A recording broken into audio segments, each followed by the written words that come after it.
Entering India at 8:32 p.m. last evening.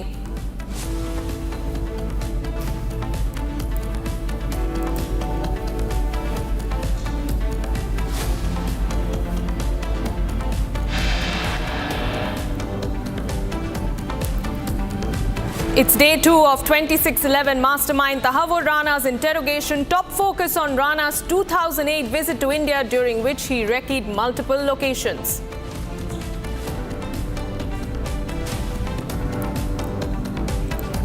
तो मुझे खेल ही लगता है, इसलिए कि 2011 में जब यूपी की सरकार थी तो पूरी जांच की फाइल अमेरिका को दे दी गई और हेडली को मुख्य आरोपी माना गया था और तहव्वुर राना को कॉन्स्पिरेटर माना तो गया था, लेकिन उतनी बड़ी भूमिका में नहीं था। Major controversy after Congress clean chits Tahawwur Rana. Party says Rana was not a key player behind the 2008 attacks.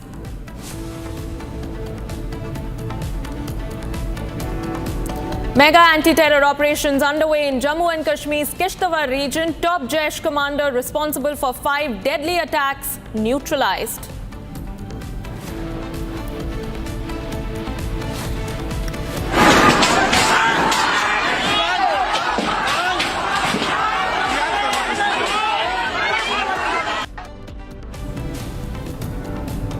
Protests erupt across West Bengal in the aftermath of demonstrations against the Waqf Act. Stone pelting reported and vehicles torched.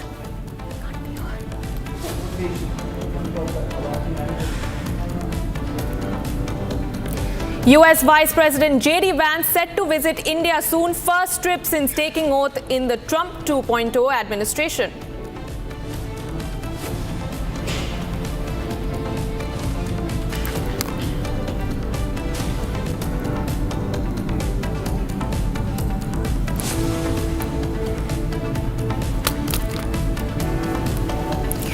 And viewers, this is the biggest story of the moment. In a major security breach caught on camera, 2 Pakistani terrorists were seen infiltrating into India at the Akhnoor sector along the line of control at 8:32 p.m. last evening. This using tree cover to evade detection by the Indian Army. Now, the infiltration attempt exposed by Republic TV serves as fresh proof of Pakistan's continued support to cross-border terrorism. Subedar Kuldeep Chand and his brave team intercepted the terrorists, successfully thwarting the attempt. However, in the line of duty, Subedar Chand made the ultimate sacrifice. And on your screens, viewers, that is the complete 100-second video showing the brazen attempt by Pakistan to infiltrate across the line of control merely days after Home Minister Amit Shah's visit. And getting us more information on this is my colleague Gursimran, who joins me from Jammu. Gursimran, I want to cut across straight to you and speak about this video that we have just broken. This is the 3rd or 4th infiltration attempt by Pakistan, if I'm not mistaken, along the line of control. Earlier, there were 2 that happened in the first week of April, followed by 1 other. And then this comes as the 4th infiltration bid by Pakistan just days after Shah's visit. What kind of retaliation do you expect India to initiate in response to Pakistan's attempt at cross-border terrorism? See, this infiltration attempt from the Pakistan comes a day after India-Pakistan held a flag meeting, though it was in the Punch, but the message is very clear to every side that the ceasefire agreement that has been reached upon by the DGMOs of both the sides, that needs to be respected by both the sides. But the Pakistan, what they are doing, they are violating the ceasefire, they are resorting to the ceasefire violation, they are pushing the BAT groups into the Indian territory, and also what they are doing, that they are pushing the terrorists into the Indian territory, giving them cover fire. But that attempt has been foiled by the Indian Army yesterday in the Akhnoor's Keri Batal area. A 100-second video that has been accessed by Republic Media Network clearly shows that how the terrorists are trying to enter the Indian territory. They are taking the cover of bushes at first and then of the tree so that they can fire at the Indian Army. The martyrdom of the Subedar of the Indian Army, JCO Kuldeep Chand, who was martyred during this operation, he was the one who took on very face-to-face with the terrorist. He fired upon the terrorist. yes, the terrorists, they took the advantage of the darkness as well as the tree that they were using at a cover. But unfortunately, that the JCO succumbed to his injuries that he received during the encounter with the terrorists. But he made it very sure that this group of terrorists do not enter the Indian territory. This group was pushed back to the Pakistani side by the brave hearts of the Indian Army 9 Punjab unit that has been deployed there as part of the anti-infiltration grid. And this also shows that how alert the troops on ground are, that whenever they see any suspected movement, they get into the action within a minute's time so that the terrorists do not get a chance to sneak into the Indian side, because there is very less time span that usually remains there to react to any side, because if the terrorist gets the first hit, then they will be in a better position. So that's why the forces took the first hit, and that's why this group was pulled back. Right. Gursimran, stay on with me, because as we speak, we understand that there are massive search operations that are currently underway in Kishtwar. And during the encounter last evening, the top Jaish commander was also eliminated. Talk us through the security arrangements that are currently in place in the region, because we understand that in a short while from now, the Indian Army and the joint Jammu and Kashmir police are going to hold a press briefing on the matter. Yes, there is going to be a joint press briefing by the Indian Army and the Jammu and Kashmir police. This will only be restricted to the situation that prevails in the area of the Kishtwar, that is comes under the 5th sector of the Assam Rifle and the Doda Kishtwar Brahman police. This is with respect to the ongoing anti-terror operation, in which what we are picking up that the 3 terrorists have been neutralized and 1 was injured during the initial exchange of fire. So it's very likely that there will be 3 or more than 3 casualties to the terrorists, including the top commander Saifullah, who has been neutralized by the security forces. And as we speak, the security forces are now preparing for the briefing that will include the briefing from the 5th sector commander of the Assam Rifles, as well as the Deputy Inspector General of the Doda Kishtwar Raman, Sridhar Patil. Right. All right, Gursimran, many thanks for getting us those details. We will keep coming back to you as we track this story very, very closely, viewers. Now, shifting focus to what's been happening in the national capital. Now, sources have revealed that the interrogation of Tahawwur Rana, the 26/11 mastermind, has now begun at the NIA headquarters. And the NIA is expected to refer to key documents, emails and electronic intercepts today, which was submitted earlier as evidence by the FBI in US courts against Tahawwur Rana. Now, the focus of NIA's questioning remains to extract critical information from Rana about sleeper cells operating within India that were allegedly in coordination with David Coleman Headley. That is the latest that we are picking up as Tahawwur Rana's interrogation is currently underway at the NIA headquarters. And as we told you earlier also, viewers, the top focus also remains on his 2000 visit to India, during which we learn he recce'd several places across the country.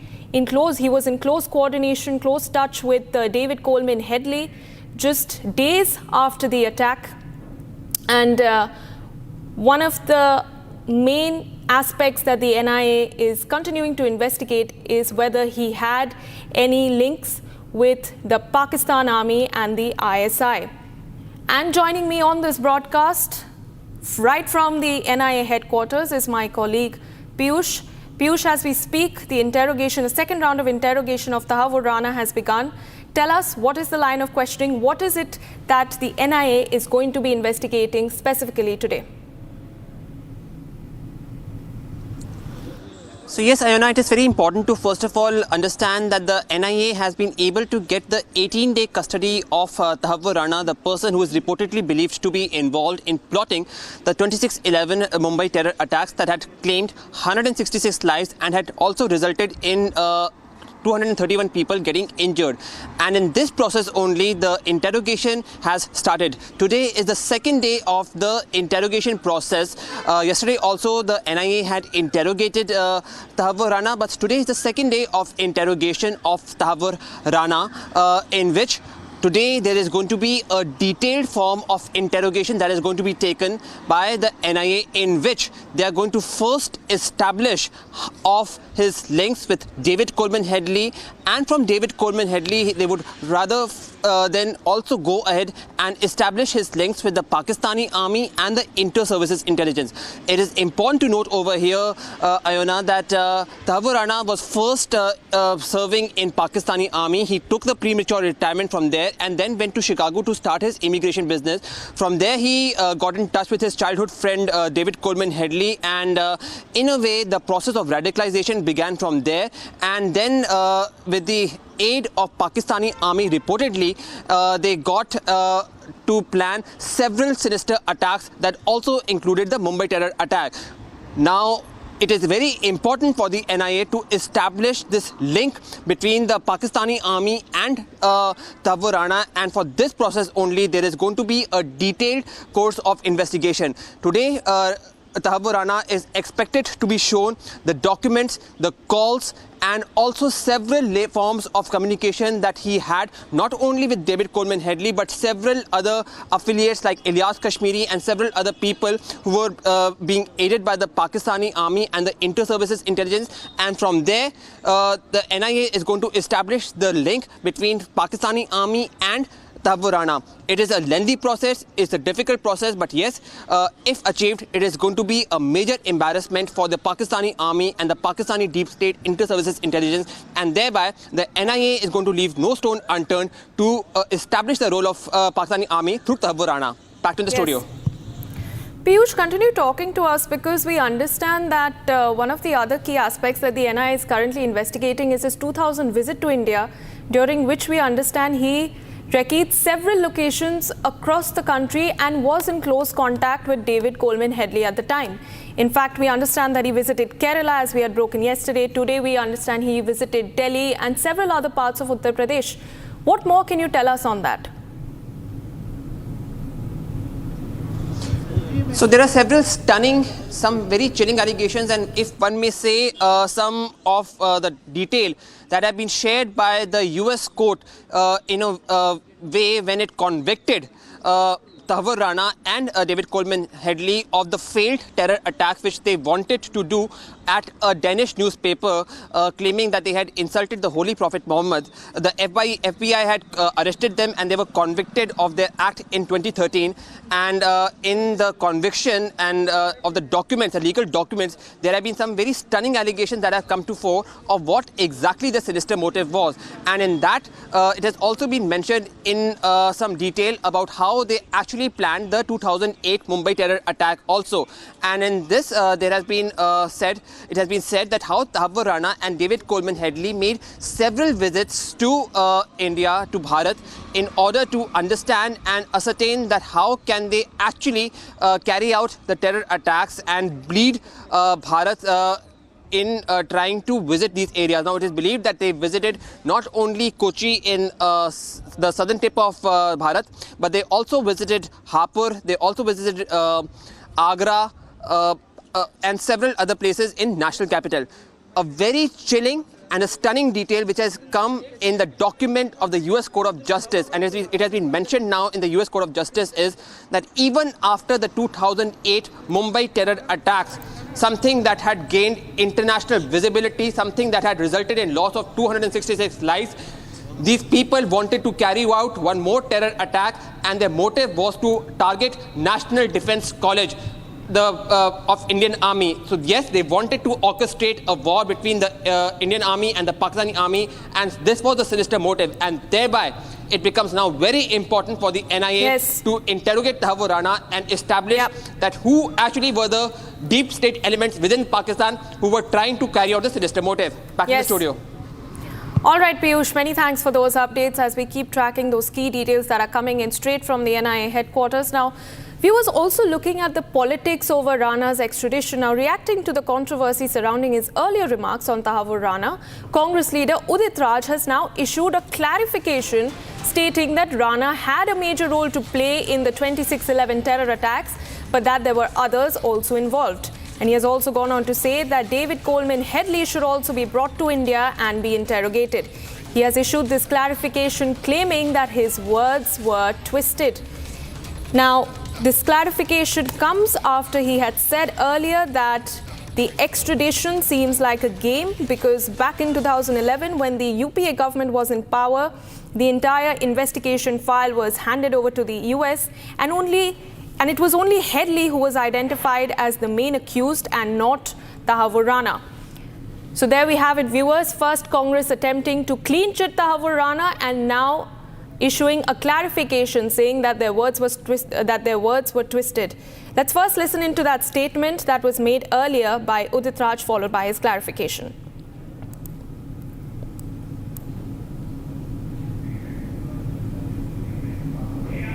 इसमें तो मुझे खेल ही लगता है, इसलिए कि 2011 में जब यूपी की सरकार थी तो पूरी जांच की फाइल अमेरिका को दे दी गई थी और हेडली को मुख्य आरोपी माना गया था और तहव्वुर राना को कॉन्स्पिरेटर माना तो गया था, लेकिन उतनी बड़ी भूमिका में नहीं था। नहीं, ऐसी बात नहीं है। मेजर रोल क्यों नहीं था, लेकिन औरों का भी रोल था। हेडली को भी लाना चाहिए और मैंने हमेशा ये कहा कि कैपिटल पनिशमेंट दिया जाना चाहिए, स्पीडी ट्रायल के द्वारा फांसी पर लटका दिया जाना चाहिए तहव्वुर राना को।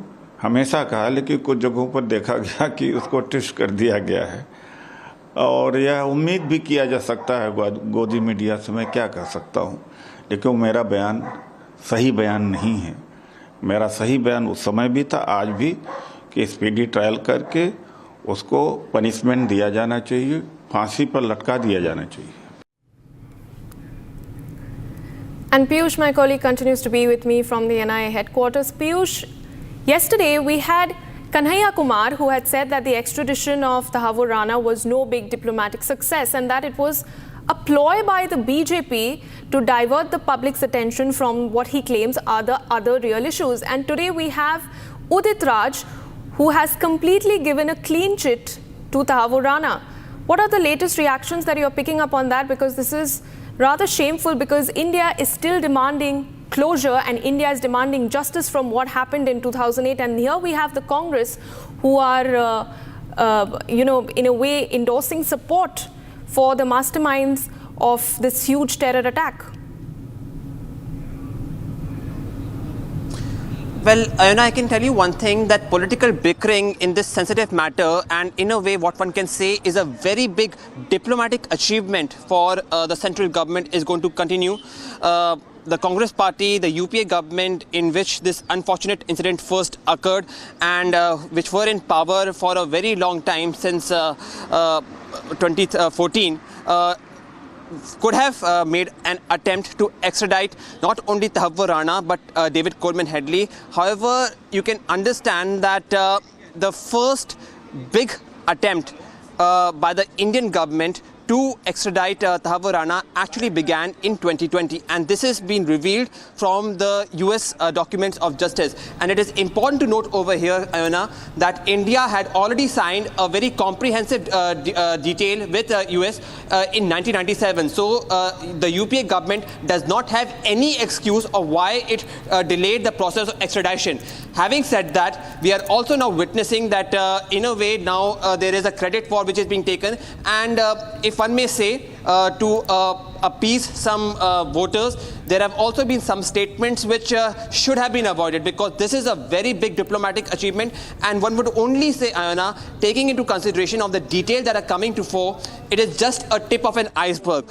It seems that Tahawwur Rana, the David Coleman Headley, were just a small mole in a big cogwheel. Actually, the people who have aided him, the organization that has aided them, and if I may say, the country that has aided them, is still being not punished for the crime they have committed, and thereby the interrogation that is being done by the NIA of Tahawwur Rana may bring in some more detail, and in a way may embarrass Pakistani army, the inter-services intelligence, and Pakistan as a country as a whole. Back to the studio. Yes, absolutely, Piyush. Thank you for joining me this morning. We will keep coming back to you as you pick up more details on what exactly is happening as far as day 2 of Tahawwur Rana's interrogation is concerned.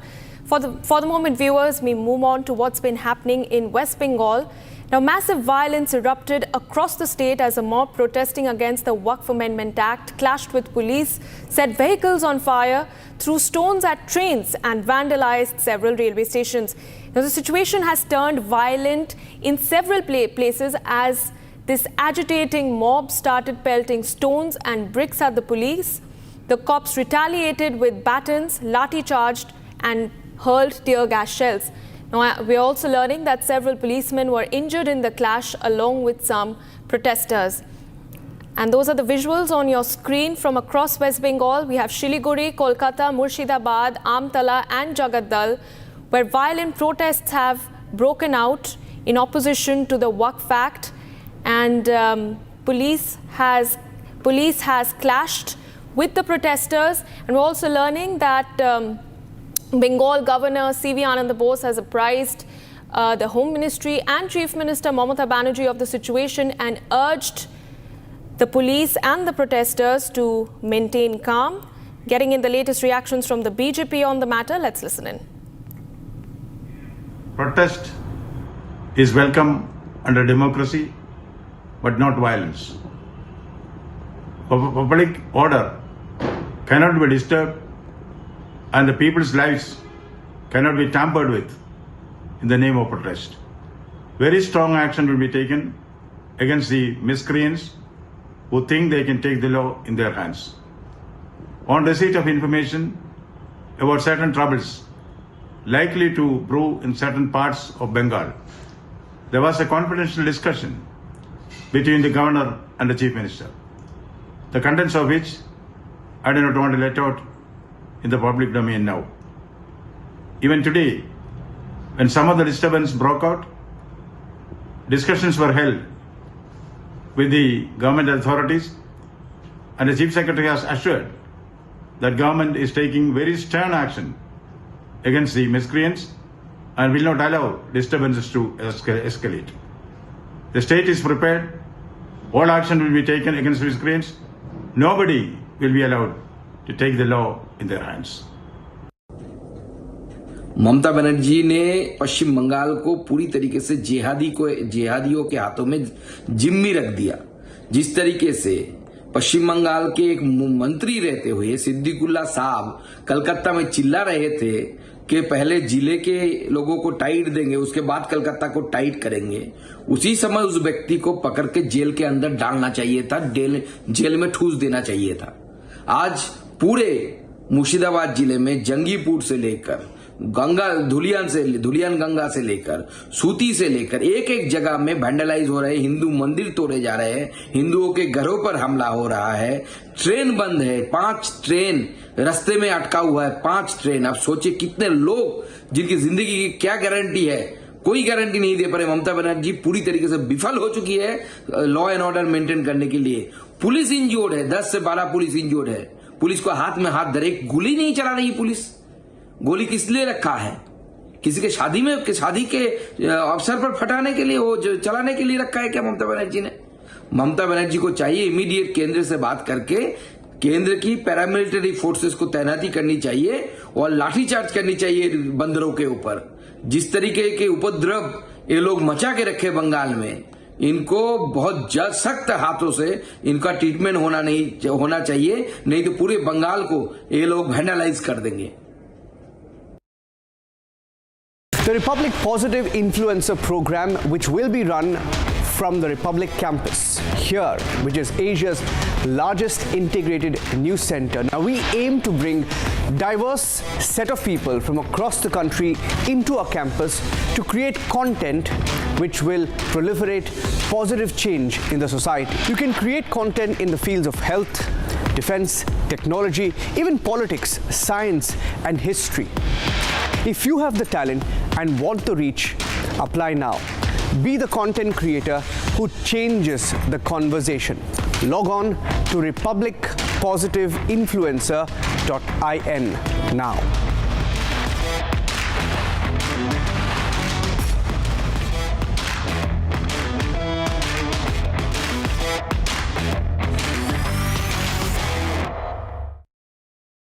अब अब आया असली स्वाद। अब आया स्वाद। जब स्वाद के पड़े हो लाले तो MDH का चंकी चाट मसाला डालें। MDH का Chunky chaat masala. MDH।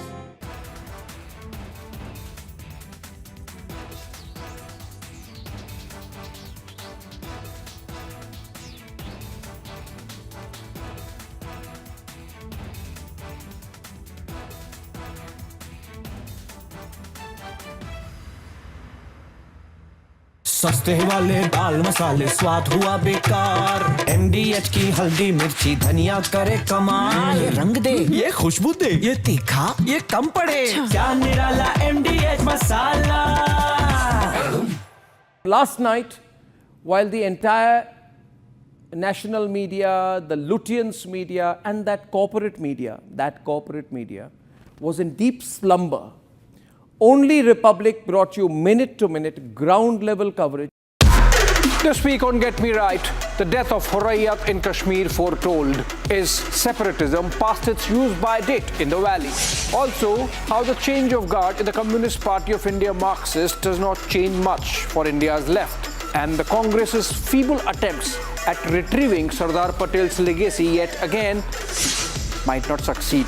And finally, is Trump facing heat from some of his corporate backers on his tariff policy? We take a look at it through the prism of Musk-Navarro spat. Join me this weekend only on Republic TV.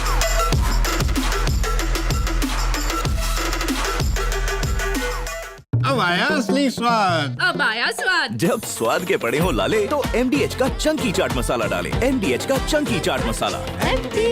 MDH।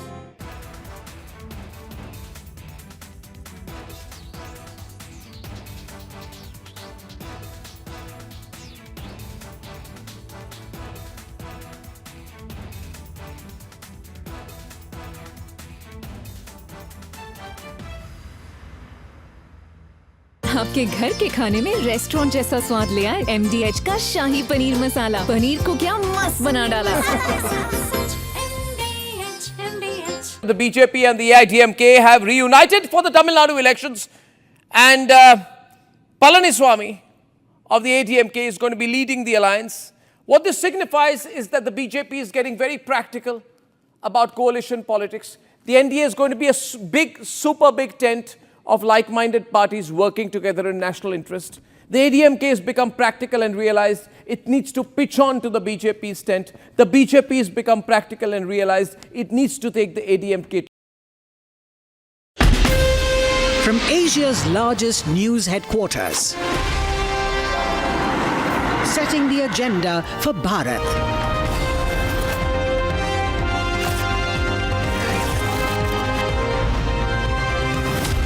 You're watching Republic.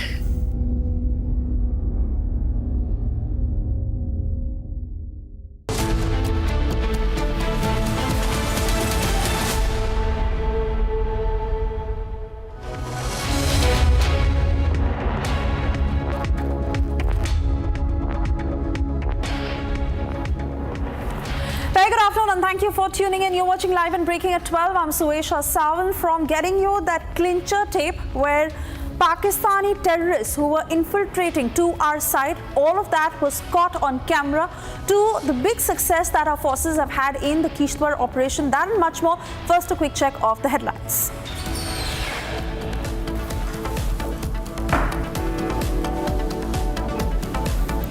Proof of Pakistan's infiltration attempt on Republic TV. 2 terrorists seen entering India at 8:32 p.m. last night.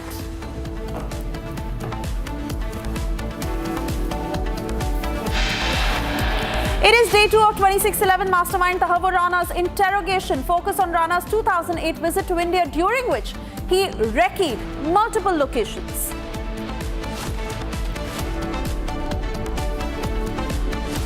जब UP की सरकार थी तो पूरी जांच की file America को दे दी गई थी और हेडली को मुख्य आरोपी माना गया था और तहव्वुर राना को कॉन्स्पिरेटर माना तो गया था, लेकिन उतनी बड़ी भूमिका में नहीं था। After Congress clean sheet, Tahawwur Rana party takes a sharp U-turn, saying words have been twisted.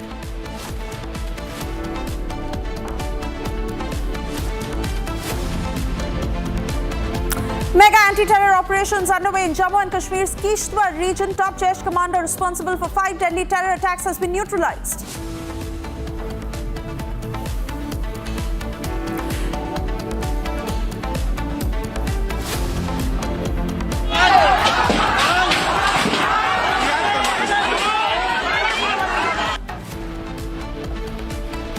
Violent protests erupt across West Bengal in the aftermath of demonstrations against Waqf Act, stone pelting reported and vehicles touched.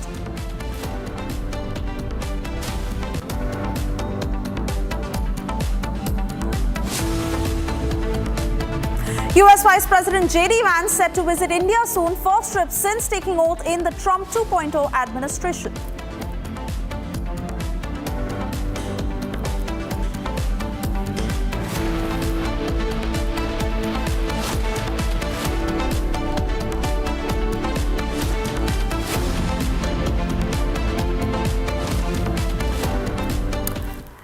First up, we get you breaking news coming in from Agra. We are learning of how security has been heightened there as Karni Sena is all set to protest against the Samajwadi Party. This over their remarks on Rana Sangha, which Akhilesh Yadav continues to defend. The police is also on high alert in Lucknow.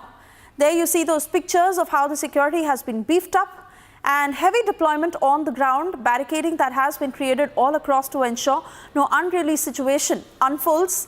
But lots that has been visible after that comment by the Samajwadi Party on Rana Sangha in Parliament that evoked a lot of anger. Let me cut across to Riyanka, who has further details on how the Karni Sena is set to stage a huge protest against the Samajwadi Party.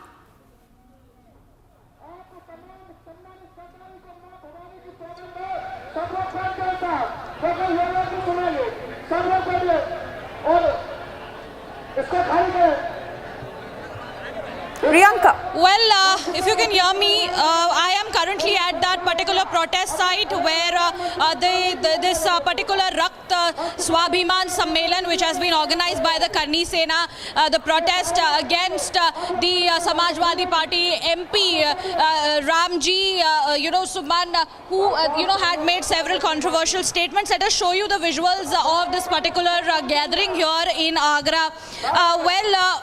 If we talk about the security arrangements, more than 4,000 policemen are on duty. The police administration has also so far put its strength in and around the rally.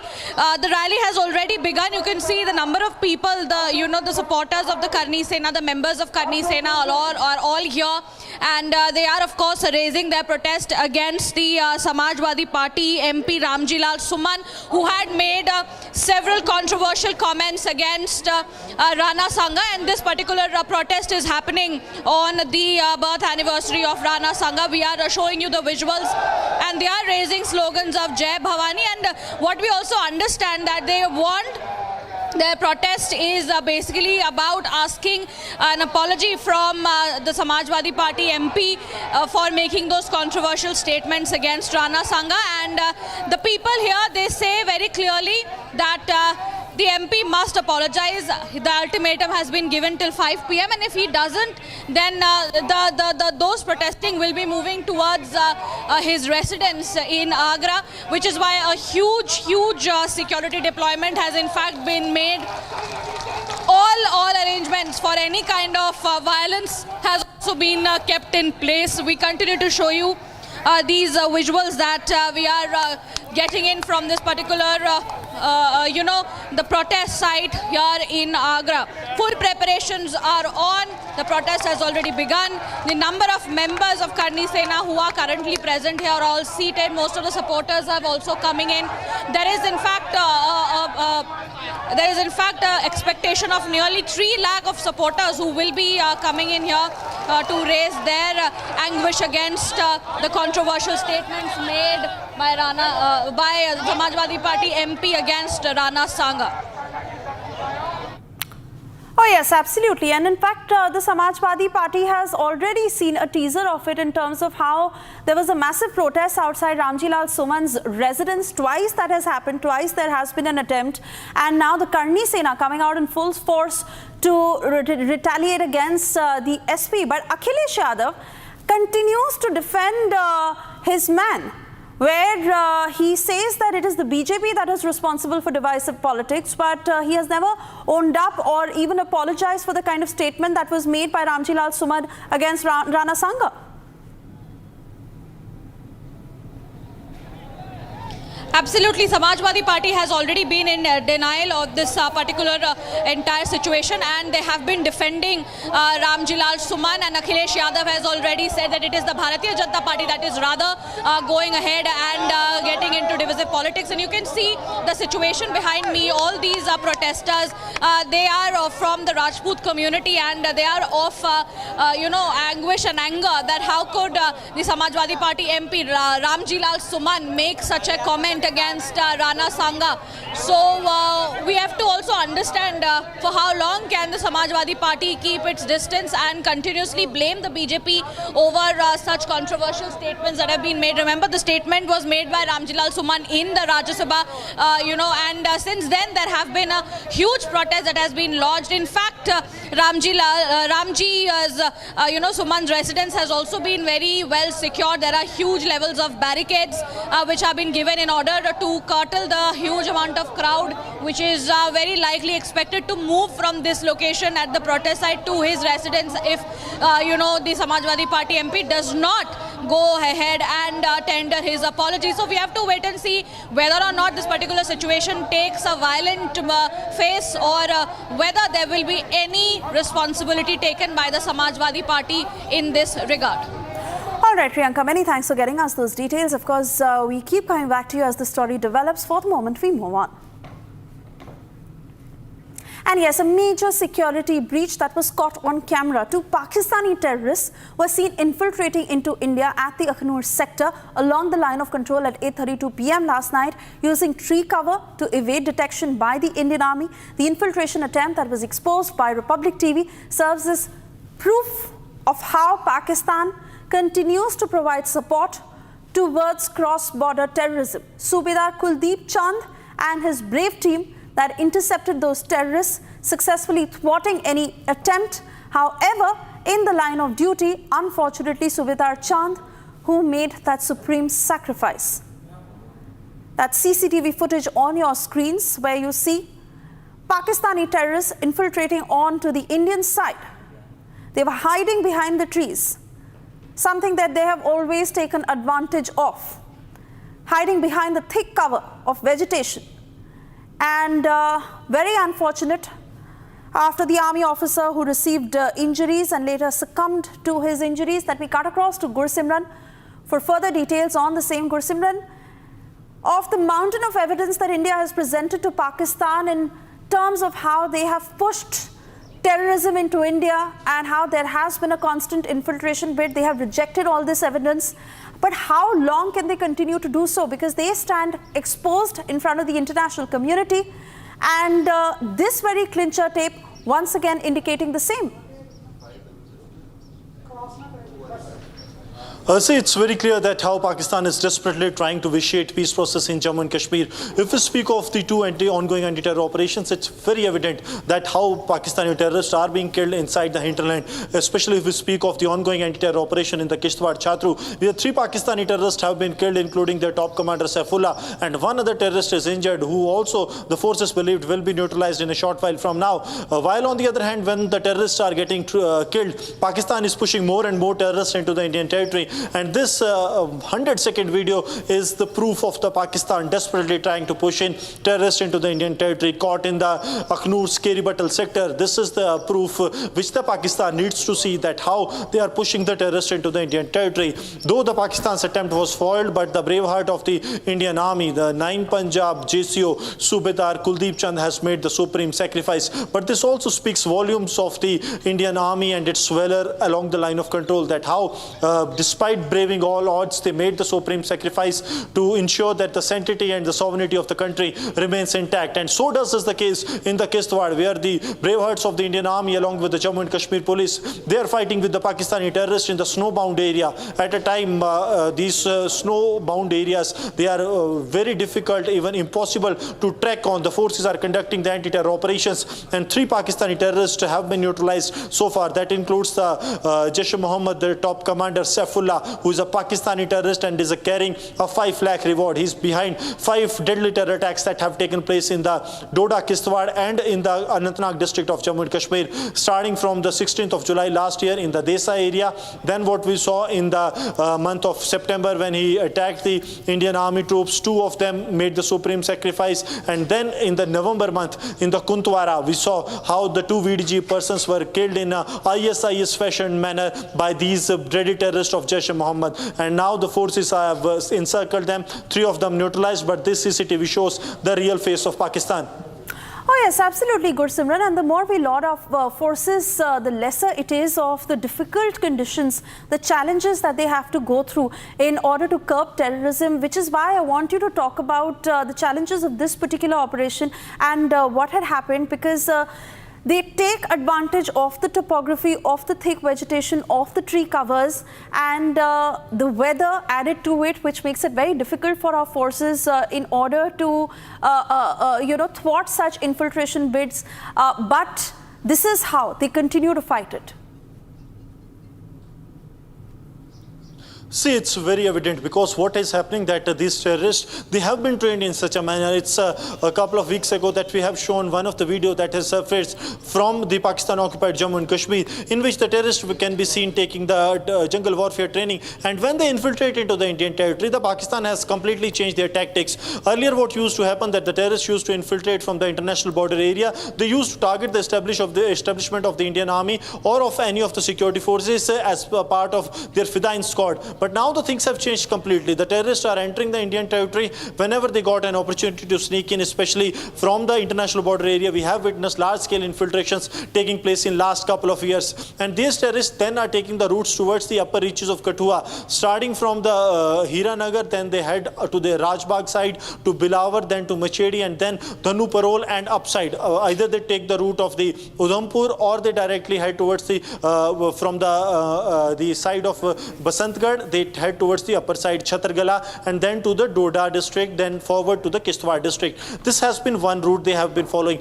because they know that in the upper reaches, they have the time and they have the natural cavities that acts as hideout for the terrorists where they can survive. And that is what these terrorists have done. When it comes to the security forces, it is really very challenging because the terrorists, they need a single shot to inflict damage. But when it comes to the security forces, they have to ensure that the civilians are safe. They have to ensure that the forces are safe and the terrorists are neutralized in such a manner that there is no collateral damage. So that's why it takes the time for the forces. But now the forces have neutralized 3 of the terrorists in the Kishtwar Chatru encounter. And as we speak, the gunfight is underway and the forces are much hopeful that the number will go beyond 3. All right, I want to thank you, Gursimran, for getting us all the latest details. We'll keep coming back to you for further updates. And we now shift our focus to West Bengal. Massive violence that erupted across the state, in particular areas where mobs were seen protesting against the Waqf Amendment Act, clashing against the police. They set vehicles on fire, they threw stones at trains, they vandalized railway stations. The situation turned so violent in both places that they started pelting stones, bricks at the police as well. The cops retaliated with using lathis and firing tear gas shells. Several policemen were injured in the clash, along with some protesters. Those are the pictures on your screens as we break down what had happened in Siliguri, Murshidabad, Amtala, Jagadal and Kolkata. Let me go across to my colleague Oyona, who joins us from the newsroom with further details. Oyona, Governor C.V. Ananda Bose has directed the Mamata government to take control of the situation on the ground, and the police has come up with its version saying that some of these areas are now under control. What is the truth behind this version? Well, Suesha, you see, these protests are coming just days after Mamata Banerjee said that she will not implement the Waqf Act in the state. And these protesters are maintaining that this bill is one-sided and anti-minorities, following which these clashes broke out. Now, the visuals on your screen are from several places in the state where there was violence, fresh clashes were reported, vehicles were set. Also have Shishir Bajoria of West Bengal BJP with us on the phone line. Shishir Bajoria, please tell us what you observe on the ground with regards to the violence that has escalated. Is the Mamata government trying to take control? What is your message? To me, it's very clear to all of us that this violence is instigated by our Honorable Chief Minister by saying that we will not implement an act of Parliament. And she is the one who has instigated people. I'll give you an example. Next to West Bengal is the state of Assam, where the Muslim population is bigger than in West Bengal. Is there any violence there? No. Here every place is now burnt. And she is the one. If she wants to control it, it can be controlled. Let me also remind the viewers, when the Supreme Court gave a judgment on the teachers' camp, she said, I will not accept the Supreme Court judgment. When the Parliament passes an act, I will not accept the Parliament. So which pillar of the Constitution are you with?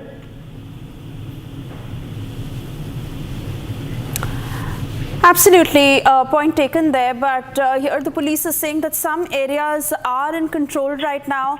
Lots has been spoken as far as the West Bengal police is also concerned of how there have been several instances of working at the behest of their political masters. So in that sense, is there a larger intent to bring the situation on the ground in control? The police, if they are saying that areas are under control, possibly they are referring to areas where violence has not yet broken out. Police are not seen doing anything. Where there is violence, they are mute spectators because those are the orders given to them. I will not blame ordinary police constable or even some of the officers. Those are the orders. So that is why these reports of or places under control are either a false report or they are reporting in areas where there is no violence. All right, Shishir Bajoria, I want to thank you for speaking to Republic this afternoon. I also want to go back to my colleague Oyona, who's tracking all the inputs from the ground. Oyona, that's a straight up allegation that the BJP makes that this violence has been instigated by the Chief Minister herself. And many of these reports that are coming out, their authenticity is highly doubted, given the fact that there could be an attempt to cover up what is happening. What are the inputs you're gathering? Yes.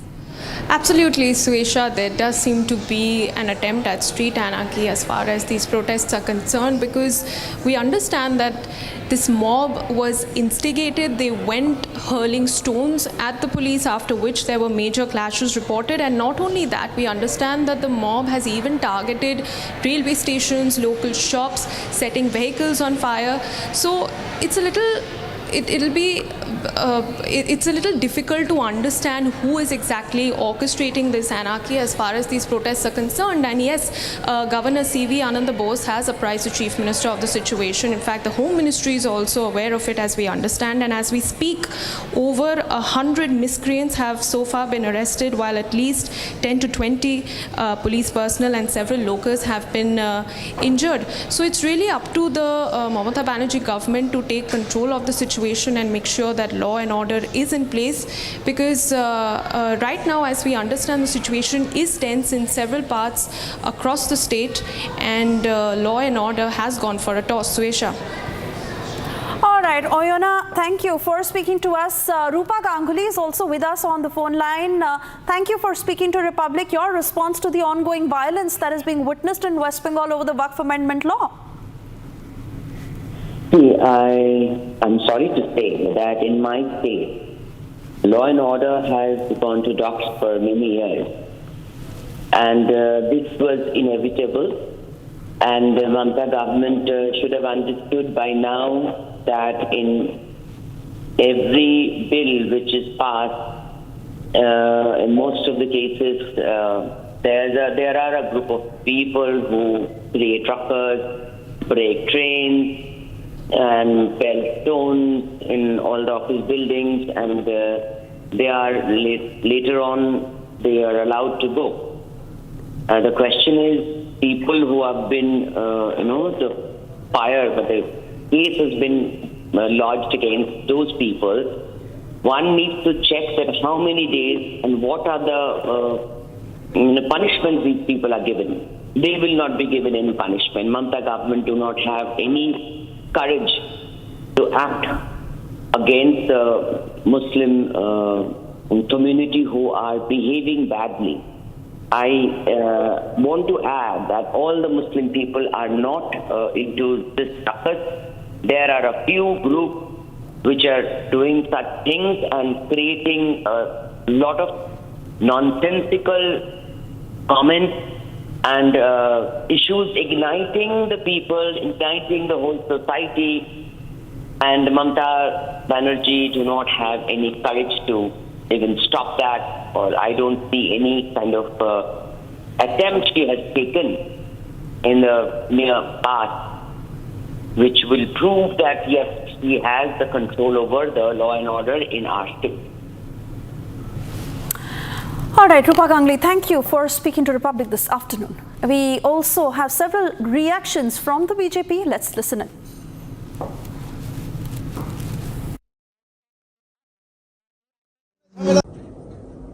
Mamata Banerjee ने पश्चिम बंगाल को पूरी तरीके से जिहादियों के हाथों में जिम्मी रख दिया। जिस तरीके से पश्चिम बंगाल के एक मंत्री रहते हुए सिद्दीकुल्ला साहब कलकत्ता में चिल्ला रहे थे कि पहले जिले के लोगों को टाइट देंगे, उसके बाद कलकत्ता को टाइट करेंगे, उसी समय उस व्यक्ति को पकड़ के जेल के अंदर डालना चाहिए था, जेल में ठूस देना चाहिए था।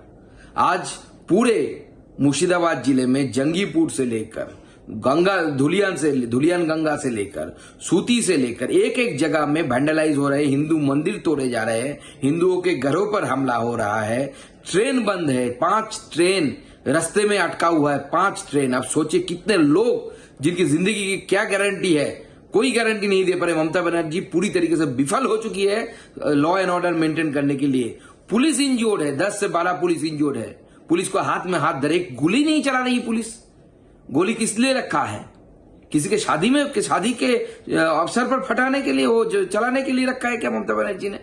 ममता बनर्जी को चाहिए इमीडिएट केंद्र से बात करके केंद्र की पैरामिलिट्री फोर्सेस को तैनाती करनी चाहिए और लाठीचार्ज करनी चाहिए बंदरों के ऊपर। जिस तरीके के उपद्रव ये लोग मचा के रखे बंगाल में, इनको बहुत सख्त हाथों से इनका ट्रीटमेंट होना चाहिए, नहीं तो पूरे बंगाल को ये लोग वैंडलाइज कर देंगे। पश्चिम बंगाल में कानून व्यवस्था पूर्ण तरीके से ध्वस्त हो चुकी है, कंप्लीट एनार्किक सिचुएशन बन चुकी है और मां माटी मानुष सुरक्षित नहीं है। अब केवल मुस्लिम अपीसमेंट हो रही है। कहीं पर मुर्शिदाबाद में आगजनी, कहीं पर बीडीओ के ऑफिस पर हमला, कहीं पर हिंदुओं की दुकानों पर हमला, कहीं पर सैफरन फ्लैग हटाया जा रहा है, कहीं पर रेलवे पर हजारों लोग जाकर अतिक्रमण कर रहे हैं ताकि रेलवेज काम न कर पाए। ये दिखाता है कि ममता बनर्जी या तो असक्षम है या वो जानबूझकर इस प्रकार के हिंसक प्रदर्शनों को बढ़ावा दे रही है, क्योंकि वक्फ बहाना है, आग लगाना है सीए की तरह और वोट बैंक की दुकान चमकाना है। ये वैसे तो कहते हैं कि हम इस कानून का विरोध संवैधानिक तरीके से कर रहे हैं, पर ये संविधान है या ये केवल और केवल वोट बैंक के नाम पर हिंसा की दुकान, नफरत की दुकान है। कहते हैं हम संविधान नहीं मानेंगे, भड़काऊ भाषण देते हैं और उनको खुली छूट दी हुई है कि वो इस प्रकार के भाषण दे सके। ये डेमोक्रेसी में नहीं, दंगों में विश्वास रखने वाले हैं। ये उम्मीद पर नहीं, उम्मा के लिए इस प्रकार से संविधान के ऊपर शरिया को रखकर प्रदर्शन का एक इतना नंगा नाच देखने को मिल रहा है, वो देखने मिल रहा है। ये किस प्रकार का प्रदर्शन है जहां पर पूरे प्रदेश को बंधक बनाने की एक कोशिश की जाती है। सीए के नाम पर भी यही हुआ और आज वक्फ संशोधन बिल के नाम पर भी यही हो रहा है। और इस पूरे हिंसा को सपोर्ट, एंडोर्स और पेट्रोनाइज करने वाली ममता बनर्जी है, जो कहती है कि मैं आपको प्रोटेक्ट करूंगी। एक वोट बैंक को क्लीन चिट मिल जाती है कि किस प्रकार से वो दंगे कर सके, किस प्रकार से वो आगजनी कर सके। बंगाल में क्या स्थिति है? अराजकता अपने चरम सीमा पर है और बंगाल सरकार इसको रोकने में पूरी तरीके से नाकामयाब है या रोकना नहीं चाहती है। जिस प्रकार का वातावरण और जिस प्रकार के संविधान ने जो अधिकार दे रखे हैं अपनी अभिव्यक्ति के, उसको जिस तरीके से बंगाल में कुचला जा रहा है और उस पर सरकार मूक दर्शक बन करके बैठी है, ये निश्चित रूप से चिंता की बात है। बंगाल सरकार को तुरंत एक्शन में आना चाहिए और ऐसे सब लोगों के खिलाफ कड़ी से कड़ी कार्रवाई करनी चाहिए तो इस प्रकार की घटनाओं में शामिल हैं।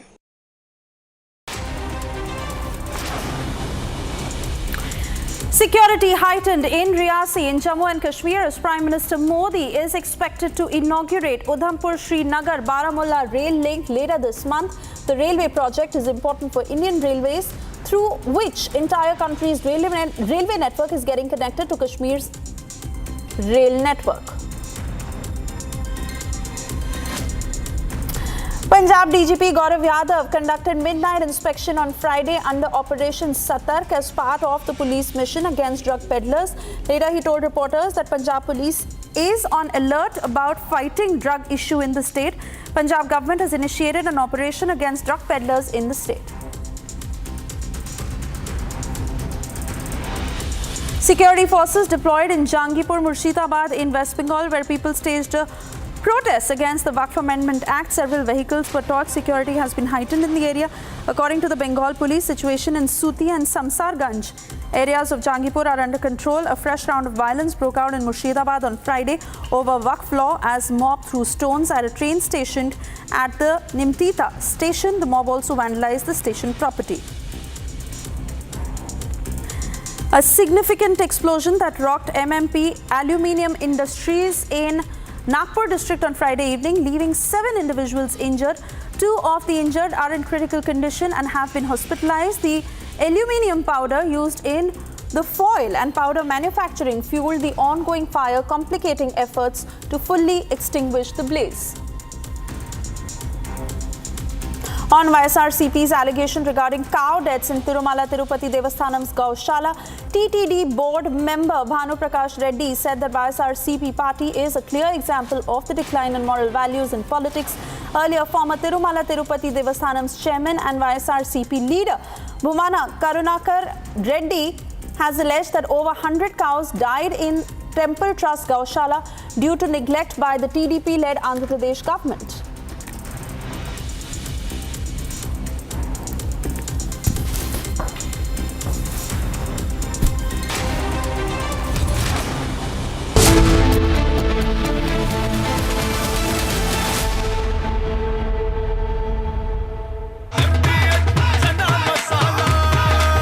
अब छोलिया हो या लोबिया, सफेद चने या काले चने, सब कुछ मजेदार बने।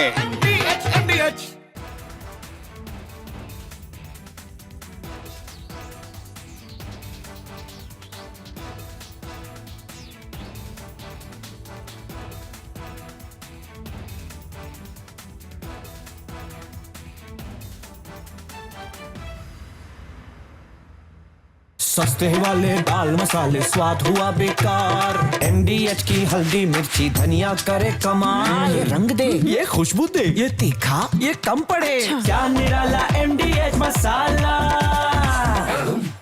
Last night, while the entire national media, the Lutyens media and that corporate media was in deep slumber, only Republic brought you minute-to-minute, ground-level coverage of Tahawwur Rana's extradition and when he went to the NIA as he was found. In the dense forest of Kishtwar to nab the group of terrorists.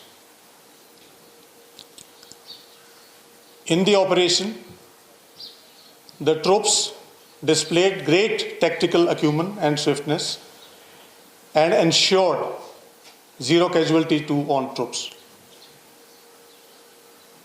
In the ensuing gun battle, the firefight, 3 terrorists were neutralized. Despite the weather challenges and the nighttime challenges, the troops displayed great professionalism and acumen. Also, the security of the civilians was our topmost priority, and the same was maintained during this execution of this operation. This operation also brought to the fore the seamless coordination between the Indian Army and the Jammu and Kashmir police, especially the SOG. Rapid reinforcements were deployed in terms of the special forces with the help of Indian Air Force, as also to carry out real-time surveillance of the area. The UAVs, the drone, the night sights were employed basically to ensure that the terrorist doesn't escape from the area. This operation reaffirms the commitment of Indian Army to maintain peace and stability in the South Jammu, especially in the Pir Panjal area. Also, I'd like to mention that certain security measures have been instituted in terms of the rapid force capabilities, response capabilities, technological integration, and inter-agency seamless coordination to maintain peace and stability in the region. In the end, I'd like to thank the White Knight Corps and the GOC Delta Force for their guidance and support. Thank you very much. Jai Hind. Sir. Shall we take over? Yeah. Thank you friends. जैसे ही sector commander sir ने बताया, operation की details 9 तारीख को हमने जो operation launch किया था स्पेसिफिक इन्फॉर्मेशन के ऊपर, उसको हम कंक्लूजन स्टेज की तरफ लेके जा रहे थे। एक बात मैं आप सभी लोगों को बताना चाहूँगा, जब तक वहाँ पे उस एरिया में जितने भी दहशतगर्द मौजूद है उनका खात्मा नहीं होता, तब तक हमारा ऑपरेशन जारी रहेगा। इस ऑपरेशन के दौरान सबसे इम्पॉर्टेंट जो बात हमने जिसका ख्याल रखा है वो है जो हमारे वहाँ पे सिविलियंस रहते हैं उनकी सिक्योरिटी की खास देखभाल करते हुए हमने इस ऑपरेशन को आगे बढ़ाया। और मैं उनकी तारीफ़ भी करना चाहूँगा कि वहाँ के लोगों ने काफ़ी अच्छा सहयोग हम सबको दिया है, सारी सिक्योरिटी सर्विसेज को वहाँ पे दिया है। एक नायाब उदाहरण, एक नायाब नमूना इस ऑपरेशन के तर्ज पे सामने उभर के आया है। जिस तरह की तालमेल, जिस तरह का coordination Indian army, Jammu and Kashmir police, CRPF और सारी सिक्योरिटी फोर्सेस के बीच में देखा गया है, ये अपने आप में एक मिसाल है। मैं सभी फोर्सेस को एक बार धन्यवाद करना चाहूँगा और आपके अगर कोई भी सवाल है तो वो लेना चाहूँगा। फिर से एक बार ये कहते हुए कि इसी तरीके का कोऑर्डिनेशन, सिनर्जी हमारी आगे भी चलती रहेगी और जो भी यहाँ पे दहशतगर्दाना कार्रवाइयाँ करने की ताक से यहाँ पे आएंगे उनको इसी तरह के अंजाम को भुगतना पड़ेगा। सर, इस ग्रुप को आप काफ़ी लंबे समय से ट्रैक कर रहे थे, क्या ये सैफुल्ला वाला ही ग्रुप है? सैफुल्ला मारा गया है, इस पर कुछ डिटेल्स? किसी भी डेड बॉडी की शनाख्त, आइडेंटिफिकेशन वो इन्वेस्टिगेशन के दौरान हम करेंगे और जैसे ही किसी की भी शनाख्त होती है वो आपके सामने हम लाएंगे। अभी हम इस स्टेज पे नहीं है कि हम किसी का भी आइडेंटिफिकेशन कंफर्म आपको कर सके। सर, कितने टेररिस्ट अभी इस एरिया में right now? How many total groups are moving in Chenab Valley right now? Numbers ज़रूरी नहीं है, इसीलिए मैंने आपको पहले बताया जितने भी यहाँ पे होंगे उन सभी का जब तक खात्मा नहीं करेंगे तब तक operation. I like to mention here, the number doesn't matter. Whosoever comes with the aim of disturbing the peace and tranquility in the region will be neutralized. Sir, any kind of recovery? Yes, recoveries है, जैसे कि आपको morning में भी बताया गया है। M4 rifles, AK series rifles recover हो चुकी हैं और भी जो उनके साथ एम्युनिशन, आर्म्स और बाकी चीज़ें हैं वो रिकवर हो चुकी हैं। रिकवरी अभी फाइनल स्टेज में है लिस्टिंग के, जैसे ही वो हो जाती है उसके बाद आपके साथ वो भी शेयर करेंगे। Sir, is there any local link established?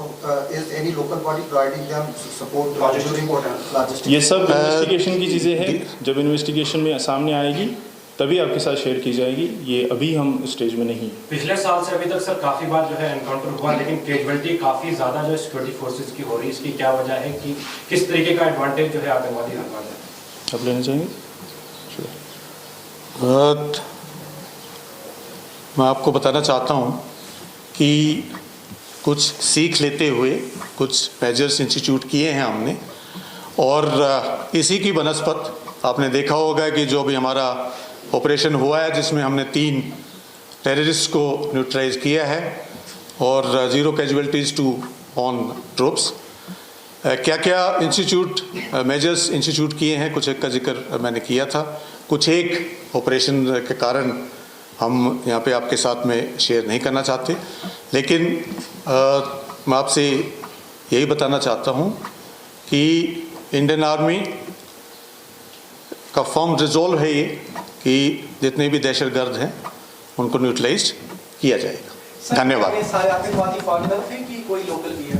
जैसे कि डीआईजी साहब ने बताया, and I like to this thing assure as if now the शिनाख्त की नहीं गई है दिस थिंग जो टेररिस्ट की बॉडी है, और जैसे ही होगा आप लोग तक ये जानकारी पहुंचा दी जाएगी। बहुत बहुत धन्यवाद, थैंक यू। सर क्या एनकाउंटर की फायरिंग चल रही है कि अब स्टॉप डिवाइड अप हो गया ऑपरेशन पूरा? ऑपरेशन कंटिन्यू, पहले बताया operation continue.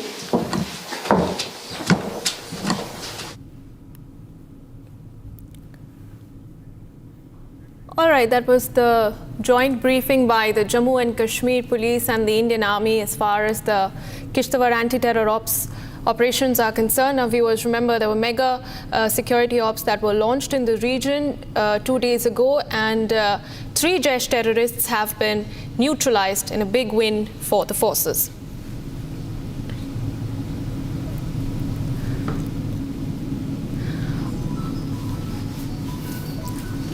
All right, now shifting focus to what's been happening in Agra. Now, security has been heightened in the city as the Karni Sena is set to protest against the Samajwadi Party over their remarks on Rana Sanga. The police, as we understand, are also on high alert in Lucknow. Now, the Karni Sena, viewers, has announced protests outside SP MP Ramjilal Suman's house.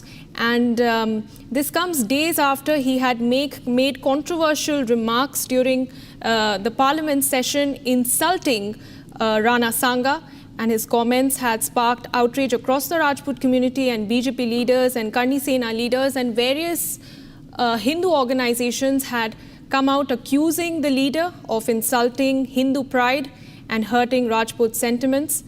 And even though the SP MP had later issued a clarification saying that his words had been twisted, had been said that his words had been twisted, the Karni Sena has announced large-scale protests today, marking the birth anniversary of Rana Sanga and in protest against the SP MP's remarks. And joining me live on this broadcast from Agra is my colleague Riyanka. Riyanka, you are at the protest side. What is happening around you? Show us around. What are the arrangements like?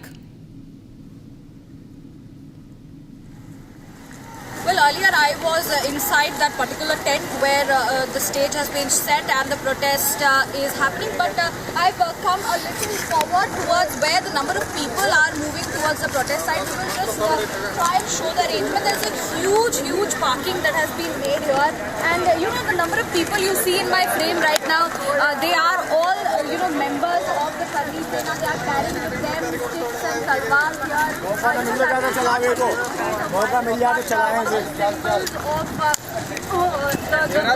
Ranas, and we know that the Karni Sena supporters are of course, the Rajputs, in fact, who have been really angered about the statement which was made by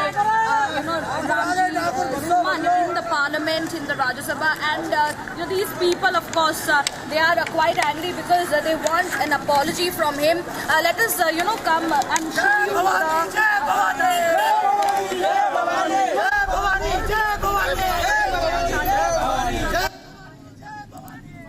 All right. Riyanka, do stay on with me because Ajay Dubey, my colleague from Lucknow, has filed a ground report on what's been happening there as this rally is underway. Let's take a look.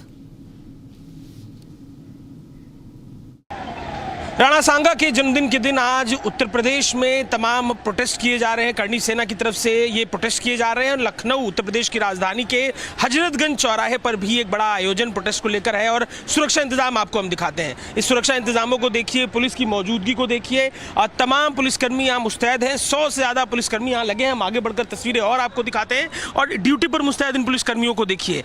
Hazratganj चौराहे पर ठीक यहाँ पर जिस तरीके से समाजवादी लाल के संरक्षक का घेराव, ये आवाहन किया गया है। कुछ संगठन हैं उनकी तरफ से ये तमाम सोशल मीडिया पर ये पोस्टर डाले गए जिसमें पुतले दहन की बात की गई।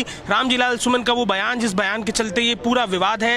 रामजीलाल सुमन जिन्होंने संसद में जो बात कही, जिसे बाद में रिकॉर्ड से भी हटा लिया गया, उस बयान को लेकर ये पूरा विवाद है। और तस्वीरों में देखिए किस तरीके से इस पूरे चौराहे पर पुलिस मुस्तैद है। पुलिस की मौजूदगी, पुलिस की मुस्तैदी। आज उत्तर प्रदेश के अलग अलग हिस्सों में रामजीलाल सुमन के बयान को लेकर विरोध है। आगरा जहां पर उनका घर है वहां पर एक बड़ा विरोध का कार्यक्रम रखा गया। अब तस्वीरें आपको हम दिखा रहे हैं। देखिए ये रास्ता है, यहां पर भी भारी सुरक्षा बंदोबस्त किए गए हैं। जिस तरीके से ये आह्वान किया गया है, पुलिस मौजूद है। बड़ी चुनौती है आज का दिन और लखनऊ में ठीक इस चौराहे पर आह्वान किया गया है कि यहाँ पर विरोध प्रदर्शन किया जाएगा, पुतले जलाए जाएंगे। तो इसके एहतियातन आप देखेंगे सड़कों को भी बंद रखा गया है और हर चौराहे पर ये रास्ता जाता है विधान सड़क की तरफ, पुलिस मौजूद है। ये हजरतगंज मार्केट की तरफ जाता है, पुलिस मौजूद है। और इस चौराहे पर तो काफ़ी बड़ी तादाद में पुलिसकर्मी मौजूद है। अधिकारी यहाँ पर मौजूद है बात करने। यहाँ पर आज 12 तारीख है, इसलिए फोर्स एहतियातन लगा हुआ है ताकि यदि कोई व्यक्ति यहाँ पर आता है तो उनके प्रदर्शन से पब्लिक को किसी तरह की कोई परेशानी ना हो। कुछ अलर्ट है सर, कोई जानकारी दी गई है सोशल मीडिया पे? तमाम 12 बजे पुतला दहन की बात कही जा रही है। कुछ लोगों ने ऐसी बातें अपने फेसबुक मीडिया पर डाली थी जिसके संबंध में उनसे वार्ता करी गई, तो उन्होंने स्वयं ना आने की बात कहते हुए अपना कॉल वापस लिया है और जो भी उनके फॉलोअर्स हैं उन तक ये बात पहुँचाई जा रही है। तो जहाँ तक संभावना है कि यहाँ कोई नहीं आएगा, लेकिन तब भी एहतियातन हम लोग यहाँ पर मौजूद हैं। तो देखिए एहतियातन सुरक्षा इंतजाम किए गए। सीनियर अधिकारी जो है सबसे इस इलाके के वो भी मौजूद हैं और नज़र बनाए हुए हैं। बता रहे हैं कि जो आह्वान किया गया था उनसे भी संवाद किया गया है, पर लगातार पुलिस की गश्त इस इलाके में जारी है। और इस गश्त के साथ ही जो महत्वपूर्ण तस्वीर है वो ये कि बड़ी तादाद में, सैकड़ों की तादाद में पुलिसकर्मी इस समय हजरतगंज चौराहे पर मौजूद हैं और सुरक्षा के खास इंतजाम देखने को मिल रहे हैं। All right, Riyanka continues to be with me from Agra. Riyanka, we understand that the Karni Sena has said that the SP MP's remarks were a direct attack on the legacy of Rana Sanga. Do tell us what kind of action are they demanding against the SP MP despite his clarification as they carry out this march today? Well, in order to understand what kind of an action and demands they have, we have people who are joining me here. They are the supporters and the members of the Karni Sena. We'll go ahead and speak with them. क्या मांग है आप बताएं हमें। यहाँ पे इतने तादाद में यहाँ पे करनी सेना के सारे सपोर्टर्स जुड़ गए हैं, क्या आपकी मांग है? हम लोगों की ये मांग है कि जिस नेता की जब चाहे जब मर्जी हो चट्रू के खिलाफ बोल दें और उसके धर्म के खिलाफ बोल दें। ये हम लोग प्रदर्शन करना चाहते हैं कि कम से कम अगर कुछ बोलो तो सोच समझ के बोलो। ये नहीं कि केवल आप ठाकुरों को ही टारगेट करें या इतिहास में जिन लोगों ने देश की आज़ादी में बढ़ चढ़ के भाग लिया उनको जो मर्जी हो वो टारगेट कर दें, जो इतिहास में कोई रोल देश के अंदर रहते हैं, देश के अंदर रहते हैं, देश में हम लोगों के लोग थे, हमारे भी महापुरुष देश के लिए काम किए हैं। ये मैसेज देना चाहते हैं। All right, viewers, we'll keep tracking the latest that is coming in from Agra. Now, for the moment, we shift on to breaking news that we are getting in from Tamil Nadu. Now, Tamil Nadu Chief Minister M.K. Stalin has slammed the newly announced BJP-AIADMK alliance. He has said that this alliance is an alliance of defeat and that both the parties have entered into the alliance and will contest the upcoming Vidhan Sabha elections but will face a big defeat in the assembly elections next year. That's the latest statement made by the Chief Minister just a day after the AIADMK announced a return to the NDA ahead of the Tamil Nadu State Assembly elections that is slated to take place next year. And Stalin, in fact, has also said that the people of Tamil Nadu are the ones who have repeatedly handed down this defeat to the NDA, and that is what will also unfold next year as the state goes to polls. And to give us more information about Stalin's statement is my colleague Sharda, who joins me live on this broadcast from Chennai. Sharda, this is the latest dig that the Chief Minister has taken at this alliance of the AIADMK and the BJP.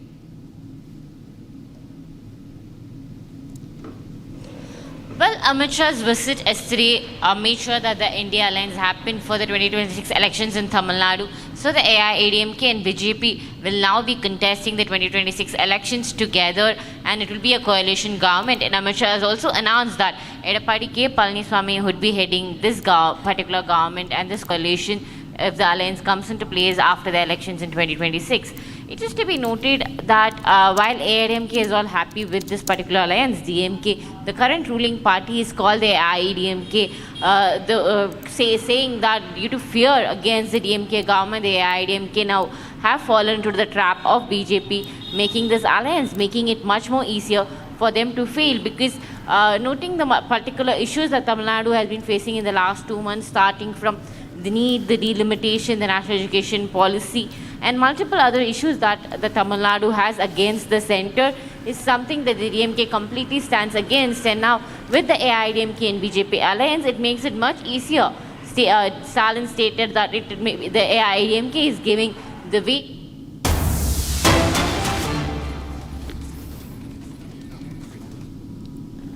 Jijau ने बाल सेवा में संस्कार करे भरे, और शिवाजी ने वो संस्कार को एक वटवृक्ष बनाया, और उसके बाद धर्मवीर संभाजी महाराज, महारानी ताराबाई, धनोजी, संतोजी, शिवाजी के बाद औरंगजेब जब तक जिंदा रहा उसके सामने लड़ते रहे, जूझते रहे, यहां तक कि अपने आप को आलमगीर कहने वाला व्यक्ति महाराष्ट्र में पराजित होकर यही उसकी समाधि बनी। ये शिव चरित्र को हम सबका दायित्व है कि इसको भारत के बच्चे बच्चे को सिखाया जाए, भारत के बच्चे बच्चे को पढ़ाया जाए। और मैं तो आज महाराष्ट्र में आया हूं, महाराष्ट्र के लोगों को 2 हाथ जोड़कर विनती करने आया हूं, शिवराय को महाराष्ट्र तक सीमित मत रखिए, देश और दुनिया शिवराय से प्रेरणा ले सकती है। स्वधर्म पर अभिमान करना, स्वराज की आकांक्षा रखना और स्वभाषा को अमर बनाना, ये 3 विचार देश की सीमाओं के साथ जुड़े नहीं हैं, मानव जीवन के स्वाभिमान के साथ जुड़े हुए। और मानव जीवन के स्वाभिमान के 3 मूल चरित्र को शिवाजी महाराज ने दुनिया और देश के सामने रखा, और ऐसे कालखंड में रखा जब आक्रांताओं ने हमें रौंद दिया था, तोड़ दिया था, परास्त कर दिया था, पराजित कर दिया था। गुलामी की मानसिकता का सृजन हो चुका था, और गुलामी की मानसिकता को तोड़कर शिवाजी महाराज ने फिर से एक बार हिंदवी स्वराज के सूर्य को दैदीप्यमान करने का काम किया। यही राज्यसभा है। मैं कल्पना नहीं कर सकता जब सालों बाद हाथी पर भगवा रखकर यहां आए होंगे, देश में किस प्रकार का माहौल हुआ होगा। और भाइयों, जब मैं यहां आया हूं तब ना भाषण करने आया हूं, ना कोई राजनीति करने आया हूं, मेरे आत्मा को शिवराय की सभी स्मृतियों की अनुभूति कराने आया हूं, उनसे प्रेरणा लेने के लिए आया हूं। और मैं सच अर्थ में मानता हूं कि अभी जो मुझे शिव मुद्रा भेंट की, ये दुनिया के किसी भी देश के लिए इस शिव मुद्रा का संदेश बहुत आदर्श संदेश है, भारत के लिए तो है ही है। और इसीलिए ये जो चेतना शिवाजी महाराज ने सृजित की, वो हिंदवी स्वाभिमान की संवाहक बनी, और हिंदवी स्वराज के संकल्प आज वहां तक पहुंचा कि आज भारत 75 साल की आजादी के बाद वो संकल्प ले सकता है कि 100 साल जब आजादी में होंगे हम विश्व में सर्वप्रथम होंगे, सम्मान के साथ खड़े होंगे। और जब राज तिलक हुआ, ये जगह भी यही है, जहां जन्म हुआ ये जगह भी यही है, और अंतिम सांस ली ये जगह भी यही है। बाल शिवा के जन्म से लेकर छत्रपति के अंतिम सांस तक का इतिहास इस पवित्र भूमि में है, और इस पवित्र भूमि को शिव स्मृति बनाने के लिए मैं आज तिलक महाराज को भी बड़े मन पूर्वक प्रणाम करना चाहता हूं। अंग्रेजों ने सोच समझकर इस किले को तोड़ने का काम किया था, क्योंकि यह किला सालों सालों तक, युगों युगों तक स्वराज का प्रतीक था, और अगर उनको हमें लंबे समय तक गुलामी में रखना है तो स्वराज का प्रतीक जिंदा नहीं रह सकता। और तिलक महाराज ने मूल को पकड़ा था, शिवाजी महाराज के मंत्र को ही उन्होंने स्वराज मेरा जन्मसिद्ध अधिकार है और फिर से प्रस्तापित करने का काम तिलक महाराज ने किया। और तिलक महाराज ने इस स्मारक के लिए संघर्ष शुरू किया। उनके जिंदा रहते तो वो नहीं हुआ, परंतु अंग्रेजों के रहते ही ये शिव जयंती से स्वराज तक का स्मारक यहां पर बन गया। और मित्रों, वहीं से शुरू हुई हमारी आजादी की लड़ाई, और वो महान देशभक्त तिलक महाराज ने इतना बड़ा पुण्य कार्य किया, और पुण्य कार्य को आज भारतीय जनता पार्टी की महाराष्ट्र सरकार, एनडीए की महाराष्ट्र सरकार, मुख्यमंत्री देवेंद्र जी, एकनाथ जी और अजित पवार जी इसको आगे बढ़ाने का काम कर रहे हैं।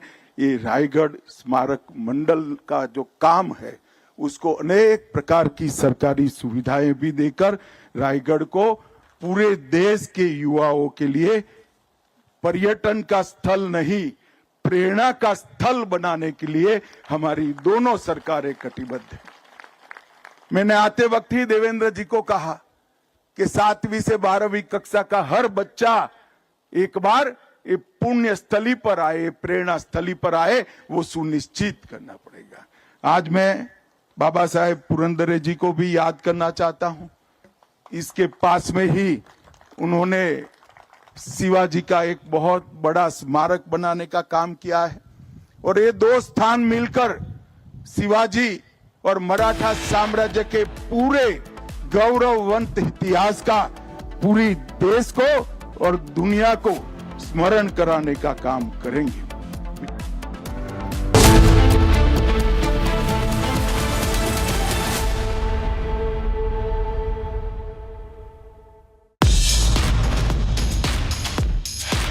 This weekend, the Positive Influencers show goes live.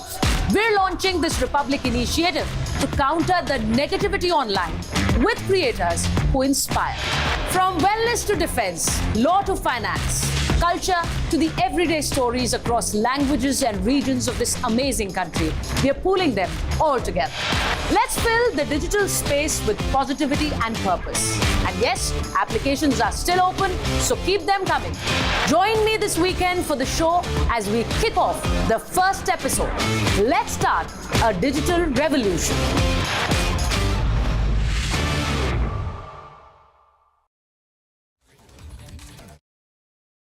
Amity has been ranked amongst the top 3% universities globally, a testimony to Amity's globally benchmarked quality.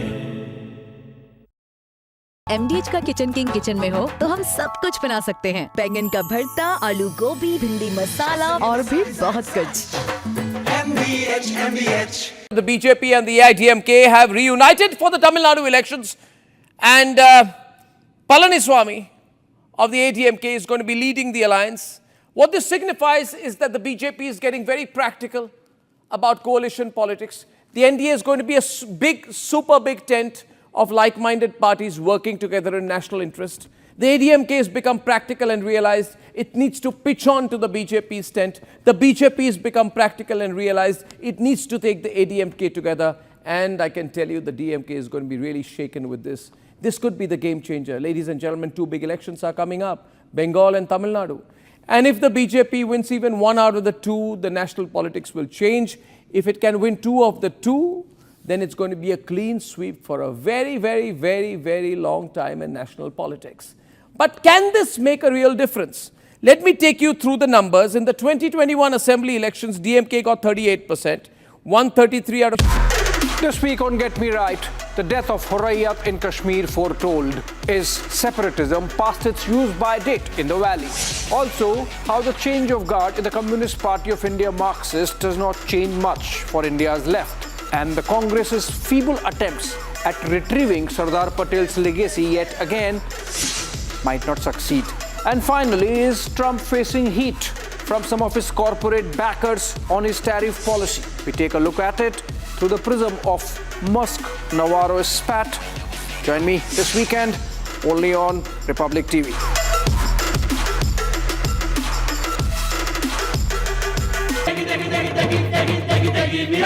MDH की देगी मिर्च, देगी मिर्च का तड़का, अंग अंग फड़का। MDH की देगी मिर्च। इसको घर पे लगाओगे तो शादी का तो पता नहीं, पर घर पक्का नहीं टूटेगा। रुंगटा नहीं तो घर स्ट्रॉन्ग नहीं। रुंगटा स्टील TMT बार एकदम सॉलिड। पहाड़ों में एक हाइकिंग शिप भी बन सकती है।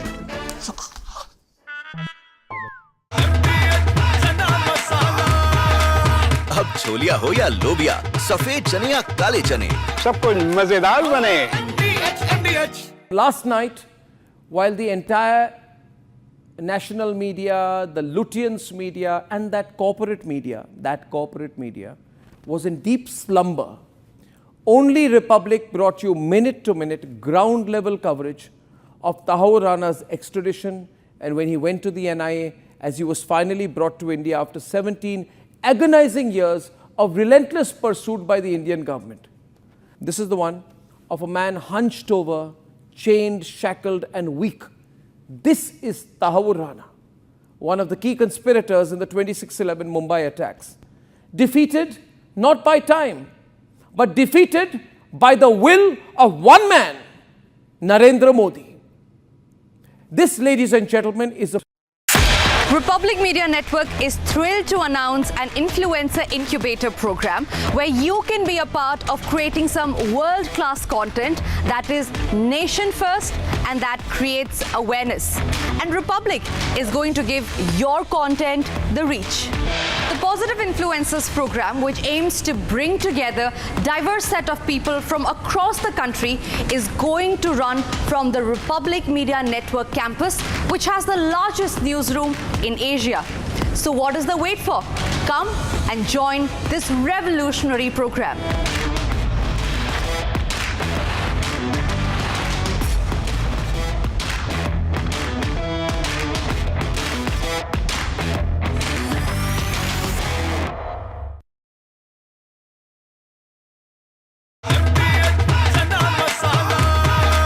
अब छोलिया हो या लोबिया, सफेद चने या काले चने, सब कुछ मजेदार बने। Amity has been ranked amongst the top 3% universities globally, a testimony to Amity's globally benchmarked quality. सस्ते वाले दाल मसाले स्वाद हुआ बेकार। MDH की हल्दी मिर्ची धनिया करे कमाल। ये रंग दे, ये खुशबू दे, ये तीखा, ये कम पड़े। क्या निराला MDH masala. The BJP and the AIDMK have reunited for the Tamil Nadu elections, and Karni Sena of the AIDMK is going to be leading the alliance. What this signifies is that the BJP is getting very practical about coalition politics. The NDA is going to be a big, super big tent of like-minded parties working together in national interest. The AIDMK has become practical and realized it needs to pitch on to the BJP's tent. The BJP has become practical and realized it needs to take the AIDMK together. From Asia's largest news headquarters, setting the agenda for Bharat.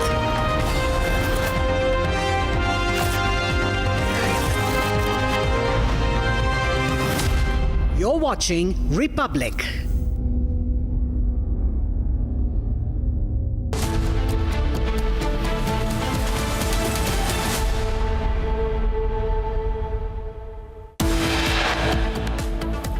Proof of Pakistan's infiltration attempt on Republic TV. 2 terrorists seen entering India at 8:32 p.m. last night. Mega anti-terror operations underway in Jammu and Kashmir's Kishtwar region. Top Jaish commander responsible for 5 deadly terror attacks neutralized.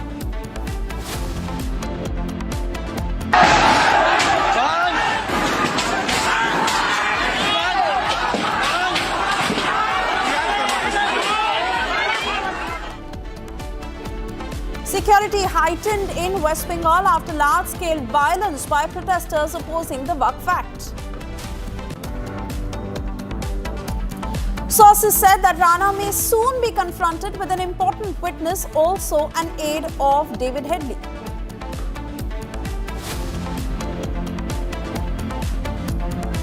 महाराज की धर्मवीर संभाजी महाराज की Union Minister Amit Shah pays homage to Chhatrapati Shivaji Maharaj at Raigad Fort in Maharashtra.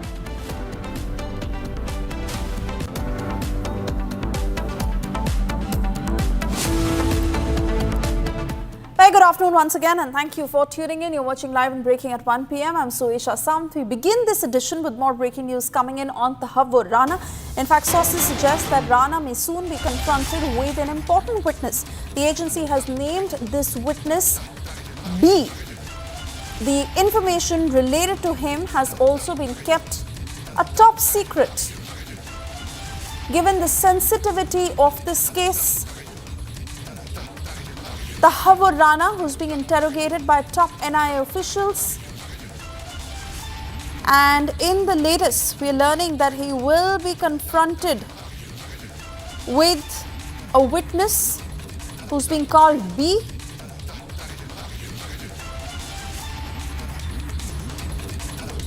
Let me cut across to Piyush with further details on this witness. Over to you, Piyush.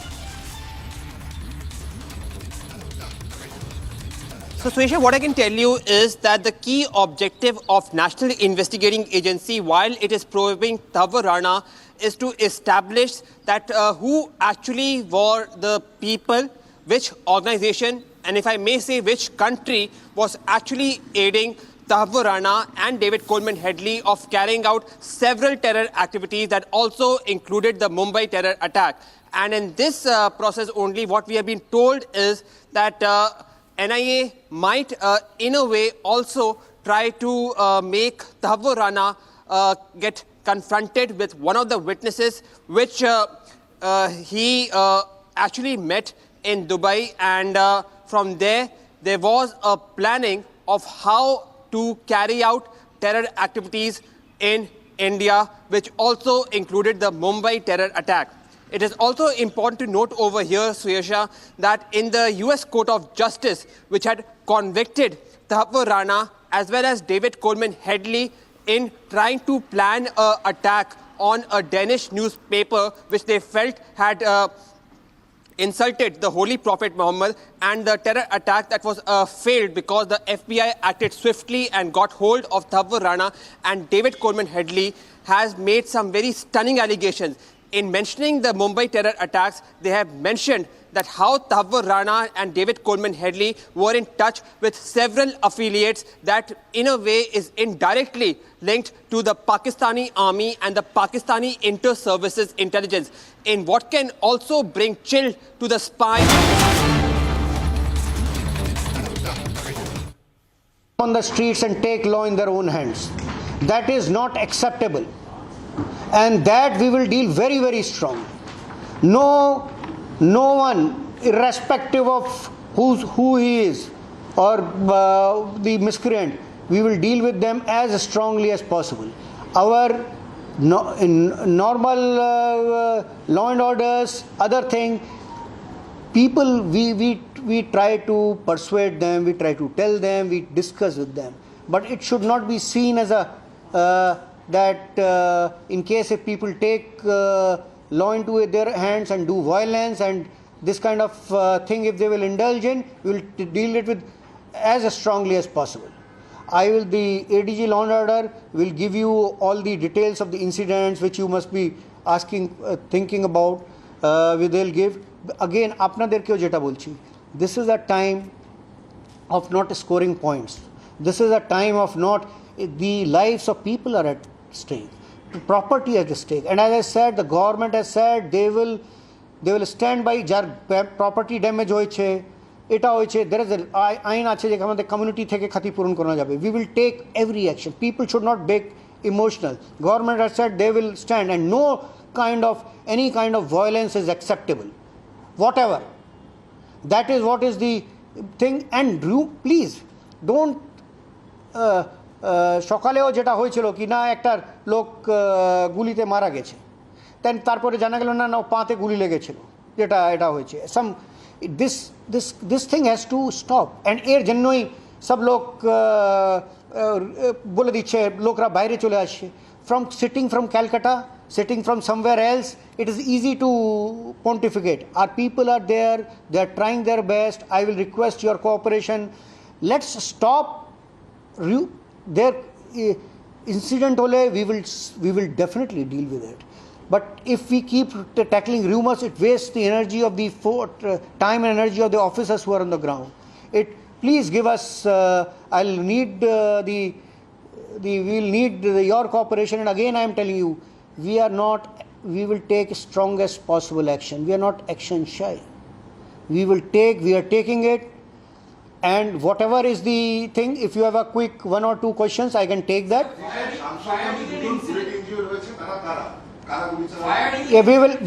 We have done what I said. Police uses minimum force. Whatever is required has been done. If it is required, whatever is required, we will do, and we have done. In a firing which has taken place, the people are injured, but nobody has died. It is not a question of, again I am saying, it is not, whatever is required will be done.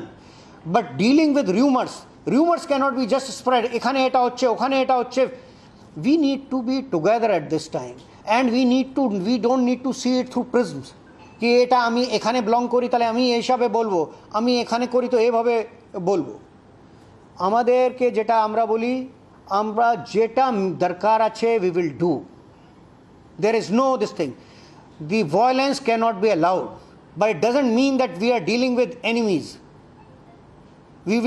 We police যেটা বলা হয়, police is public is police. আমরা কিন্তু এর মানে এটা নেই যারা miscreant আছে, they are not included in that. We will take, I've told you, strongest possible action we will take. We will not tolerate any kind of violence.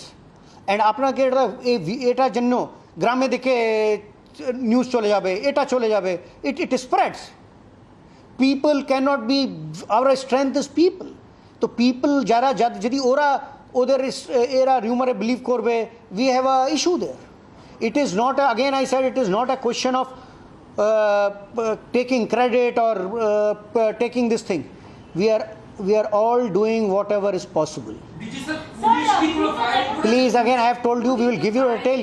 We will do not only this, even if it is required, we will do it now also, if it is required.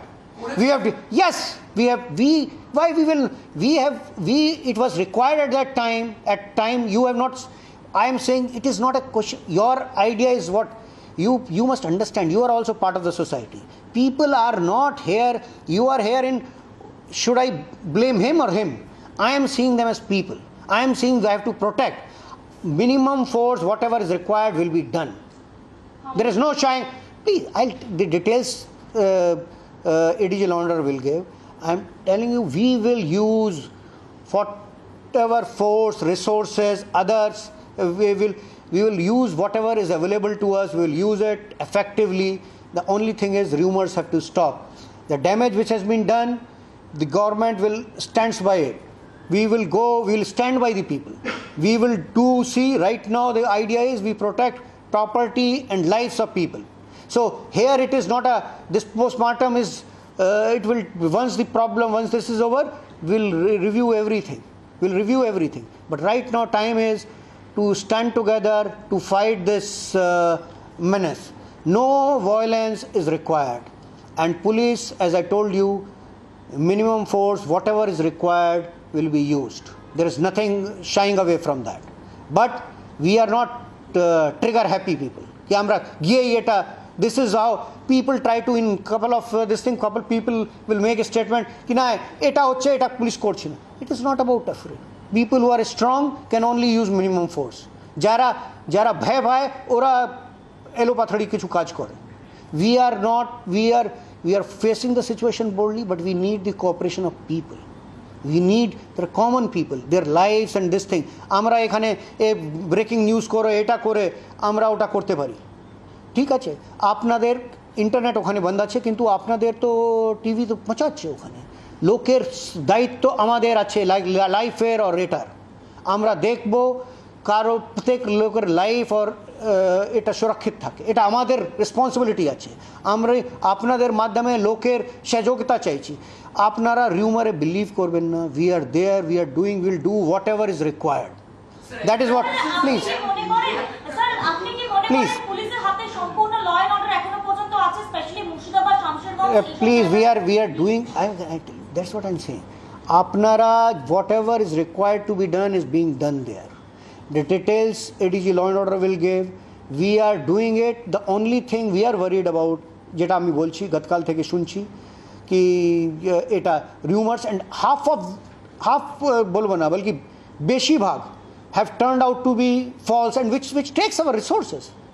So anything which confirm, we will confirm this. And right now the first is what? Priority, protecting people and their property. That is what our first this thing is. I think I'll Javed, you give the details. Sir, DGP sir, একটা question. 3-4 দিন আগে জঙ্গিপুর পিডিতে একই রকম incident হলো, আপনারা ওখানে কন্ট্রোলে আনলেন। তারপর স্যার আবার সুতিতে শামসেরগঞ্জে এই একই পরিস্থিতি হচ্ছে স্যার। এটা জন্য যেটা আছে আমি যেটা বলছি, that is why your role and the role of people is important.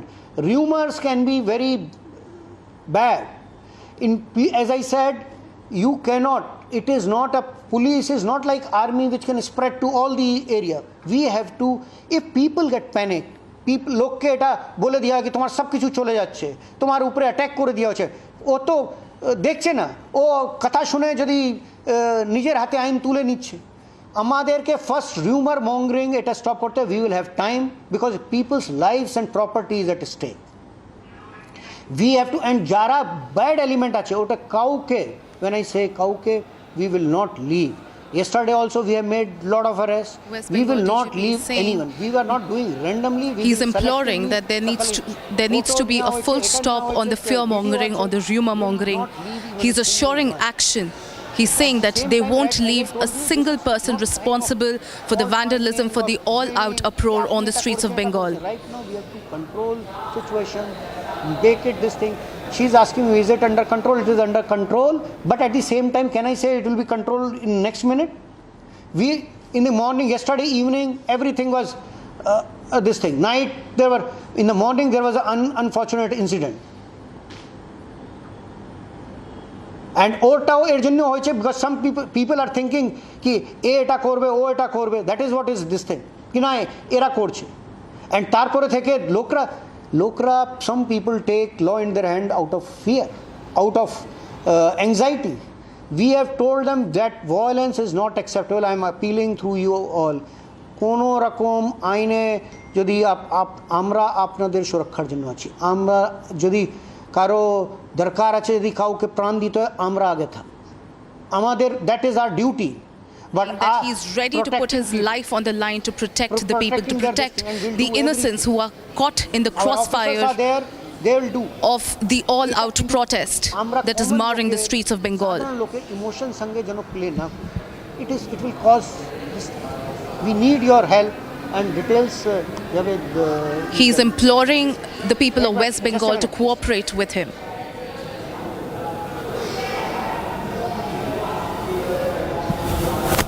Yes. Yeah, we will say whatever is happening. We don't have to shy away from. We cannot shy away from things. But at the same time, যেটা আমি বলছি, incident যেটা আছে, ইনসিডেন্টগুলো যেটা আছে, we have to understand. আপনারা এখান থেকে বললে ব্রেকিং নিউজ করবেন या কেউ অন্য কিছু করবে, অন্য কারো বক্তা দেখাবেন. It is very easy to do sitting from here. You see, we are playing with the lives of people. let's not emotion ke o korar darkar nahi amaderke eta korbe, and we will get time. You will get time to scrutinize our actions later. I am not saying that we should not explain ourselves. Yes, but this is not the time. Thank you very much. Sir, firing incident গুলো নিয়ে একটু rumour ছড়াচ্ছে, আপনি kindly আমরা definitely বলবো তো, আমি বলছি we will tell. Coming in from West Bengal top cop, who's appealed to people to stop the rumor mongering immediately, while he said that rioters will be dealt with in the strictest manner, and those who are stoking violence will not be spared. He has said that there should be no room for any rumor mongering or speculation, and that is something that the people of West Bengal must stay away from. This in the light of the violence that escalated in Murshidabad, where he said that the police is dealing with it in utmost strictness, and those who are responsible for the riots will not be spared.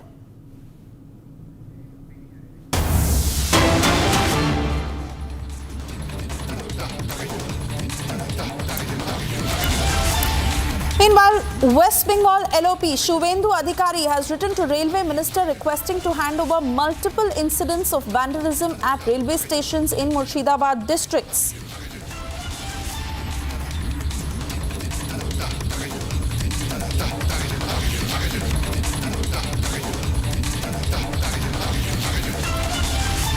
So that is the request that Shuvendu Adhikari has made to the centre, where he's written to the railway minister saying that all the vandalization that took place by those miscreants, those cases must be transferred to the NI, and strict action must be taken against the perpetrators.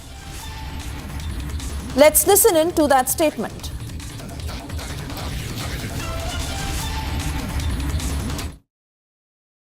Police चुपचाप हाथ में हाथ धरे बैठे हुए है, police कुछ नहीं कर रही है। अमित शाह जी से और उनके मिनिस्ट्री से बातचीत हो रही है लगातार। कल रात को भी माननीय गृह मंत्री जी ने पूरी विषय में जानकारी ली। आज उनके ऑफिस से लगातार मेरे साथ संपर्क में, अभी भी मैं गाड़ी में आ रहा था तब भी बात हुआ 2 बार। भयंकर परिस्थिति है, इससे बंगालियों को, हिंदू बंगालियों को बचाने के लिए मुझे लगता है जो स्थिति जिस तरफ जा रही है, आगे आने वाले समय में केंद्र की हस्तक्षेप की जरूरत पड़ेगी। इनमें एनआई इन्वेस्टिगेशन हो, इसमें भारत के बाहर के ताकत भी इसमें जुड़े हो सकते हैं। और हमारे पास लोकल लेवल से इंफॉर्मेशन है कि भारत के बाहर की ताकतें, सांप्रदायिक ताकतें जो बांग्लादेश में इस समय बहुत जोर शोर से, उस तरफ यूनिस के इंस्पिरेशन से, इस तरफ दीदी के इंस्पिरेशन से जो बढ़ रहे हैं, उनका रोल है। And cutting across to Antara, joining us from the newsroom. Antara, while the West Bengal DGP has made it very clear that those who are responsible for the violence will be dealt with in the strictest manner, the BJP is saying this is not enough. In fact, those who are really carried out that vandalization at the railway stations, he's written to the railway minister saying that those cases should be transferred to the NI. Well, Suyesha, you can see that there is an all-out uproar on the streets of Bengal. People are vandalizing shops, they are torching cars, there are billows of smoke billowing out of those torched cars. And now we are coming to know that LOP Shuvendu Adhikari has written to the Minister of Railways, Ashwini Vaishnav, to take stock of the situation and to transfer all these cases to NIA. While Shuvendu Adhikari says, and he has made it clear, that the police is not doing anything. Just a short while ago, we heard DGP of Bengal saying that they are taking the stock of the situation. In fact, he implored to the people that there needs to be a full stop to the rumor mongering. Now, this also comes as Governor of Bengal, C.V. Anand Bose, lamented on the issue. He has also demanded Mamata-led TMC government to take accountability of the situation. All of this comes as Bengal witnesses back-to-back protests, shops are being vandalized, vehicles are being torched, and there is an all-out massive uproar on the streets of Bengal in the Murshidabad district. So, Yesha, back to you.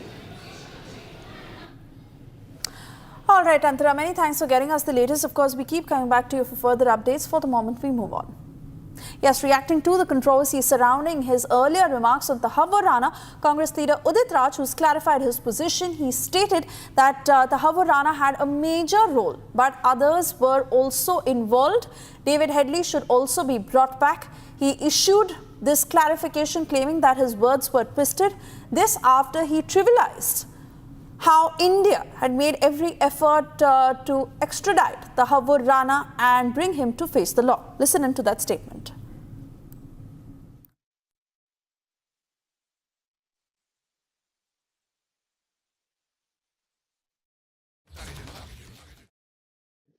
कि 2011 में जब UP की सरकार थी तो पूरी जांच की फाइल अमेरिका को दे दी गई थी और हेडली को मुख्य आरोपी माना गया था और तहव्वुर राना को कॉन्स्पिरेटर माना तो गया था, लेकिन उतनी बड़ी भूमिका में नहीं था।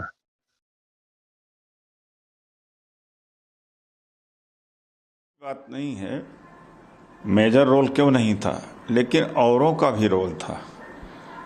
हेडली को भी लाना चाहिए और मैंने हमेशा ये कहा कि कैपिटल पनिशमेंट दिया जाना चाहिए, स्पीडी ट्रायल के द्वारा फांसी पर लटका दिया जाना चाहिए तहव्वुर राना को। हमेशा कहा, लेकिन कुछ जगहों पर देखा गया कि उसको ट्विस्ट कर दिया गया है और यह उम्मीद भी किया जा सकता है गोदी मीडिया से, मैं क्या कर सकता हूँ, लेकिन मेरा बयान सही बयान नहीं है। मेरा सही बयान उस समय भी था, आज भी, कि स्पीडी ट्रायल करके उसको पनिशमेंट दिया जाना चाहिए, फांसी पर लटका दिया जाना चाहिए। Meanwhile, another Congress leader who has taken it a step further. More breaking news coming in of how veteran Congress leader Digvijay Singh has claimed credit over Tahawwur Rana's extradition. He said that Rana's extradition was only possible because UPA government put his name in the investigation at the right time.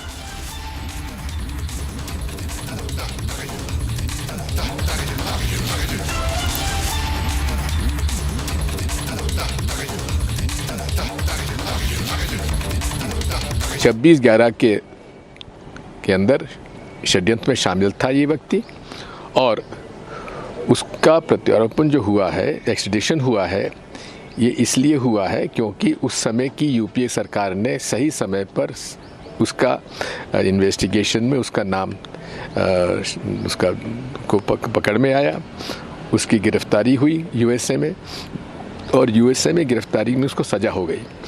14 साल की सज़ा थी, 14 साल की सज़ा काटने के बाद उसका प्रत्यारोपण हो गया। इसमें कोई श्रेय मोदी जी को नहीं जाता।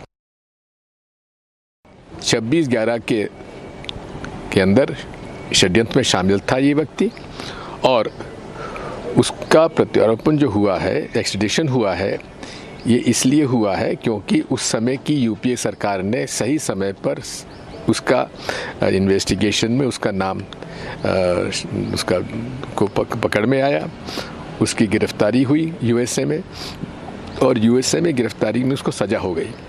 14 साल की सज़ा थी, 14 साल की सज़ा काटने के बाद उसका प्रत्यारोपण हो गया। इसमें कोई श्रेय मोदी जी को नहीं जाता।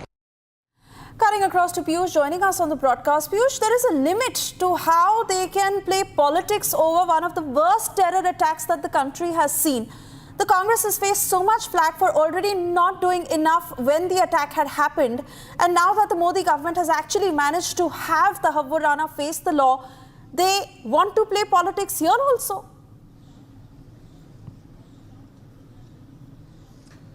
So yes, Suesha, what I can tell you is that the politics which is being played as far as taking credit of the extradition of Tahawwur Rana is somewhat of a setback. And one may expect that as the investigation now is ongoing of trying to establish the link of Tahawwur Rana with Pakistani army in the inter-services intelligence and all those people that had aided Tahawwur Rana and David Coleman Headley of trying to plot sinister terror attacks in Bharat, even after the Mumbai terror attacks, now should not be derailed because of the politics being played. Having said that, there is no denying the fact that extradition of Tahawwur Rana is one of the big achievements of the government, and perhaps the opposition and the then ministers of the UPA government realized that in a way they had fell short of not being able to extradite Tahawwur Rana and David Coleman Headley. Yes, one would say that as of now, the Indian government is still not being successful in getting hold of David Coleman Headley through the extradition process. We hope that in the coming years, that process also can be done, and we may also get David Coleman Headley back to India and get him convicted as per the court of law. But yes, Tahawwur Rana has been extradited. He's being investigated. The role of his connections with Pakistani army and ISI is being established, but one would expect that this political bickering and this process of making statements in order to get credit of this massive achievement of extraditing Tahawwur Rana back to India should be avoided, to say the least. Back to the studio. All right, Piyush, many thanks for getting us those details, of course, and we continue to track all the reactions coming in. For the moment, we also get you the other top stories we're tracking for you in brief. These are stories from across the country on Bharat in 2 minutes. This week on Get Me Right, the death of Hurriyat in Kashmir foretold. Is separatism past its use-by date in the valley? Also, how the change of guard in the Communist Party of India Marxist does not change much for India's left. And the Congress's feeble attempts at retrieving Sardar Patel's legacy yet again might not succeed. And finally, is Trump facing heat from some of his corporate backers on his tariff policy? We take a look at it through the prism of Musk-Navarro spat. Join me this weekend only on Republic TV.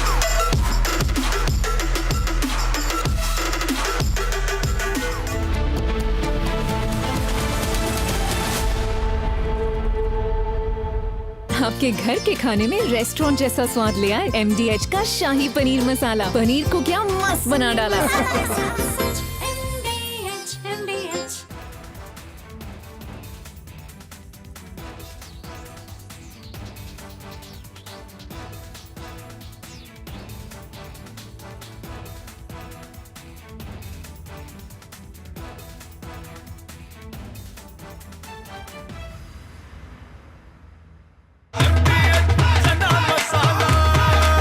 अब छोलिया हो या लोबिया, सफेद चने या काले चने, सब कुछ मजेदार बने।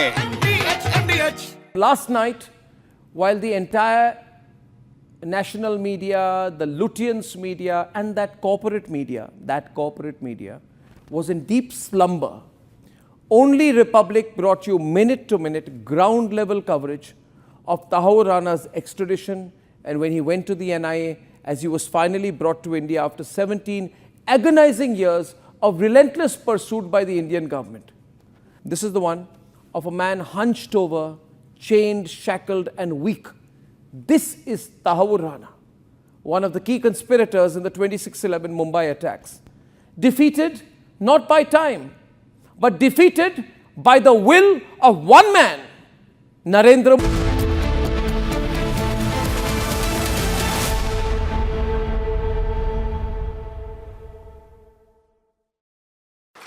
Namaste. We've had many special evenings, but I think today is extremely special. I'd first like to thank my dad for taking that time out, flying to Delhi, and being so generous with his time, his enthusiasm, and being an inspiration to all of us. Thank you, our chairman. And to Suhail, for pushing the four of us to do something like this, because I think memories are made with wonderful evenings where friends like all of you come together just to tell us that while we've done very well, and thank you, Dr. Reddy, for what you've done, there is so much more to do. And I think all of you have ignited that flame within us, and your presence here really means a lot. Thank you, everyone, special people, for being there. I do want to welcome my mother, because she's the one who silently says that it's not enough what we do. She says, yeah, your dad does things, but you girls have to do so much more. So just don't sit at home and enjoy yourselves. There's a big responsibility. So thank you, Mom. Especially on the day of Ram Navami, I think it's a day for us to really gather in gratitude and in reverence, because Lord Ram taught us so many things. and more than anything else, the courage, the valor, and the deep belief in truth, because truth is what really stands us in good stead. And that's probably what happened with my dad. He left a very good practice in the US to come back to India only because his father told him, it doesn't matter what you do, you have to be here to serve your country. So that's what made him come back with one wife, 4 daughters, just a washing machine and a car, and that's what started this whole healthcare revolution. Today, it's been a journey which has been extremely rewarding, because we have seen the way the journey has taken us to see that healthcare should not be for just a few of the elite who can actually go anywhere in the world for healthcare. If healthcare can reach every person in every remote location, that is what the mission and that is what the journey is all about. And I think we've actually embarked on the journey.